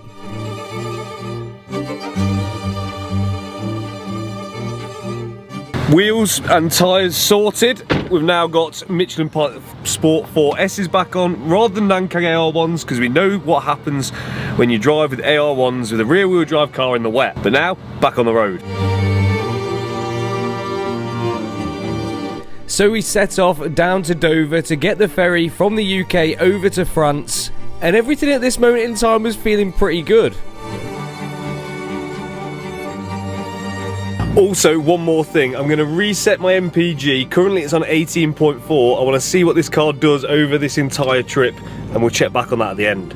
And on our route from Evesham to Dover, there was one stop on the way where there was someone that we were supposed to be meeting, but it didn't look like things were going well for him. Yo, mate. How you doing? I'm good. You ready to go? No. Oh. The Jazz is in bits currently. Jazz very bad. Jazz very good in about 4 or 5 hours. But it's 4 o'clock now, so you're going to leave. Yeah, it's going to be a late one. 4 or 5 hours in real mechanic time is actually like 8 or 9 hours. Yeah. And then it's a 2-hour drive from here. It's going to be a late one, but... Okay, bye. But see ya. When we get to the ring, I'm going to be gapping you. Just watch this space. I've never heard such nonsense in my life. See you in a bit, Jack. Bye. Bye. So after Jack had filled my ears with stupidity, me and Ethan hit the road going round the M25 car park, which is always fun, and battling our way down to Dover to get the ferry. There we go. First step completed. Dover. We've already had a casualty. Oh no. Oh no. How much is that down the drain? Oh, I don't want to say, mate. It's a bad day, it's a bad day, but we can carry on, can't we? Yeah, man. I was going to get a new one, but... Best wait, I guess. Yeah. See how much worse it gets. Now you've got to take the carousel. I will. Good lad. I'm going to let Misha drive. Oh, yeah. Right, see you in the morning. Well, good morning. It's a cold morning. Do you know what we like to do on a cold morning, Ethan? Cold start. What is this? The car's still going to be warm. How you feeling, mate? Feeling good. Good. Chris. Yeah? Just remember to keep the noise down, please, mate. Okay, no problems. It's early in the morning.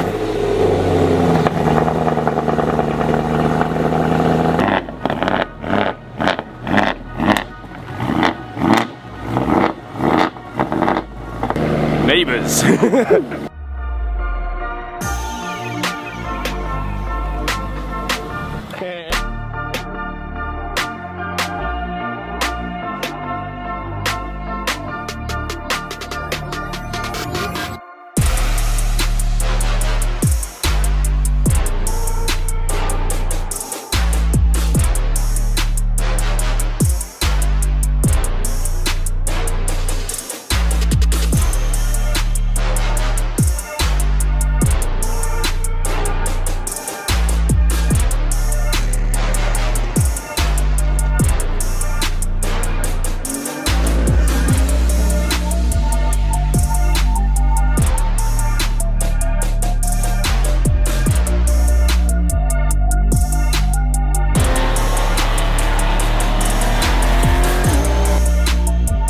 Right, next day, here we are, and it is wet, so I don't know whether the supercharged M3 at this moment in time is the best idea. What do you reckon, Jack? You're just a massive... Well, I think what we're going to do is not take that yet. I think we're going to go and do a sighting lap in the slightly safer 4-wheel drive G81 with Heath. How's it going, mate? Shampoo! Done the Nürburgring before? No. You know the track? No. Good. Here we go. Here we go. How you feeling, Lee? Why am I here? Speed bump. Flat!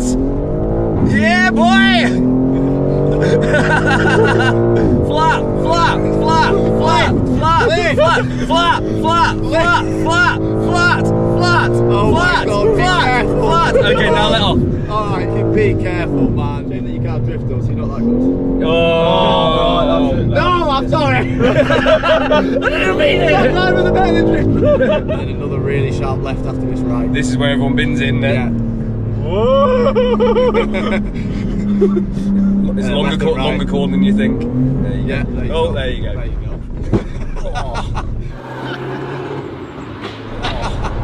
There you go. Big curve. Oh no, get off it. Keep going round. Oh my God. Just go on there, go on there, go on there.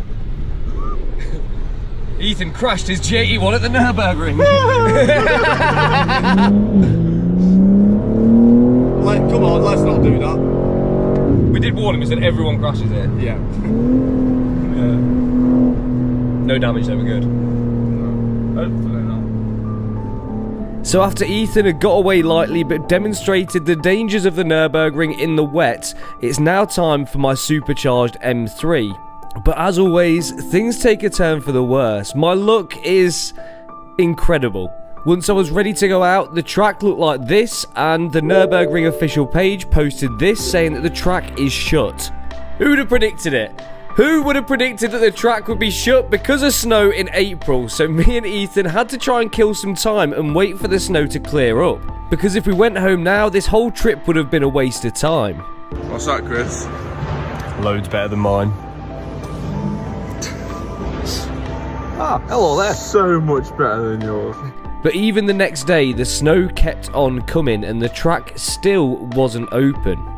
And there's no guaranteeing that the next day or the day after is going to be any better, so what do? Do we just throw this whole trip in the bin? So we waited it out, and eventually the track did reopen, but the snow didn't stop. Well, I just don't know what we're best to do. We've been waiting here for like 3 days now to try and get a dry lap, and it's just not happening, and I just feel like it's going to be pointless me taking it out in the wet because it's just not going to go anywhere. So do we call it a day and go home? Do we keep hanging around until it's dry? Or, well, there's a third option. Ethan? Yo. Is this a bad idea? Redemption. Is it a bad idea though? No. Okay. Ethan's supportive. You got confidence in the M3? Yeah, of course I have. It's an M3. I'm glad you have. Last time we came here with a supercharged V8, it didn't go well. That didn't sound good. Let's just hope it goes better this time. Misha! Hello there. Don't leave me hanging. Glad to have you back. Yeah, thank you. In another supercharged V8. How's the belt on this one? We think okay. Maybe after you're done driving it, we'll see. Okay, alright. Weather's good, isn't it, Heath? Tasty. This might be one of the stupidest things I've done, I can't lie.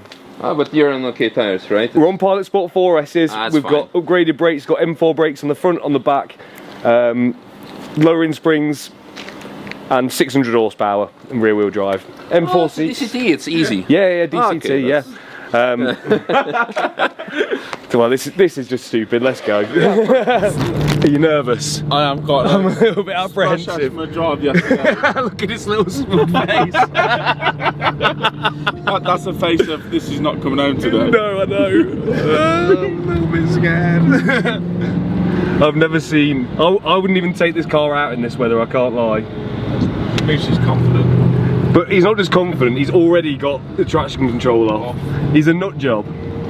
He's not right. I'm really regretting this. We should have stayed on that sim. I wish I stayed at home, mate. Queuing up for a lap.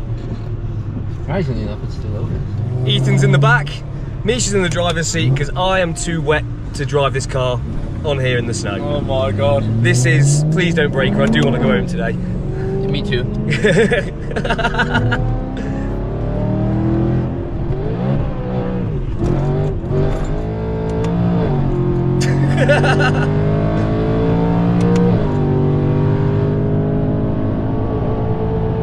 I'm so scared.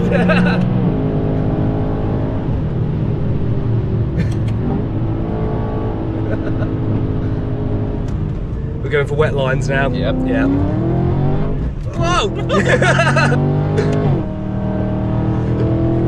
the handling is good. Yeah? I shouldn't jinx it only by a second corner, but yes, so far it's I Good feel. modifications. I mean, we made it further than our previous lap, Chris. Yeah, so. we have made it further than before. Oh, it's really wet that bit there. It is. Whoa! Whoa!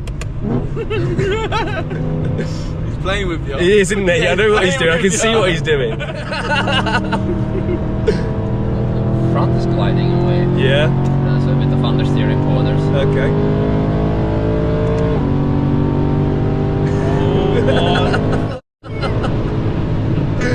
Move! Oh, shit! Oh my god! Oh my!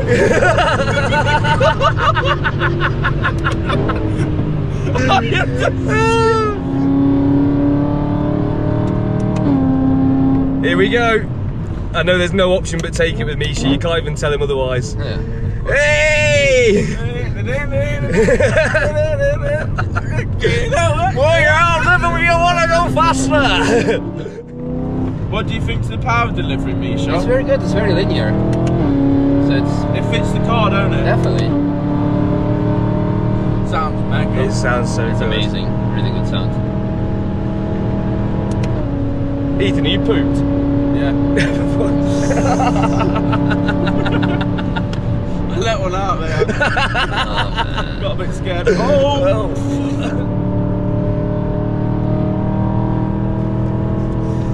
Are you alright in the head? What? No, I'm checking for notifications. I'm getting warnings because if it tells me like there's an oil spill. Oh, okay. Then, Oh, that's you know? clever. That's clever. I like it. Yeah. It's our Safety Go WhatsApp group. Okay. So it's like it can save our lives. I'm eternally grateful. Yeah. So you got to ring them if you crash. Yeah. Hello. Yeah. I've crashed. I presume we're not going to get air today. I don't think so. Well, we already got the air from the back seat. Yeah. Or loads of air coming out of Ethan. I'll let it off. It's like the track's steaming. Yep. It's haunted. Horny. So it's quite good though. Yeah. Very nice. Very nice. Very cool. Rating out of 10 for a wet lap. For a wet lap, it would have been a 10, but there was a fart. we can't put Ethan's flatulence into this situation. No, car-wise, I mean, it's good. It's controllable. It's we could have a conversation. We drove nicely. It's not that I felt unsafe. We drove normally, so it's And is it better than a Jaguar? we made it. So That's all that needs to be said. yeah, exactly. Loads better. But no, good car. I would really love to go out in a drive with it to see what it's. Well, I think we've got a pact to make. I Yeah. think Ethan, me and you, one, big up, helping me build it. Yeah. Secondly, we need to come back in the better weather and Yes. let Misha have a proper go. Yeah. Yes. Leave a comment below if you want to see us do that. If you've enjoyed this video, don't forget to hit like, don't forget to subscribe. Don't forget to subscribe to Misha's channel if you're not subscribed already, and I'll catch you next time. Yes. Hit like, hit subscribe, don't hit the barrier. Bye guys. Oh, and I promised you earlier in the video I'd confirm the MPG. We're at the Eurotunnel and it has averaged 20.4. I don't think that's too bad. Ethan's managed about the same, so for a supercharged V8, pretty good. See you next time.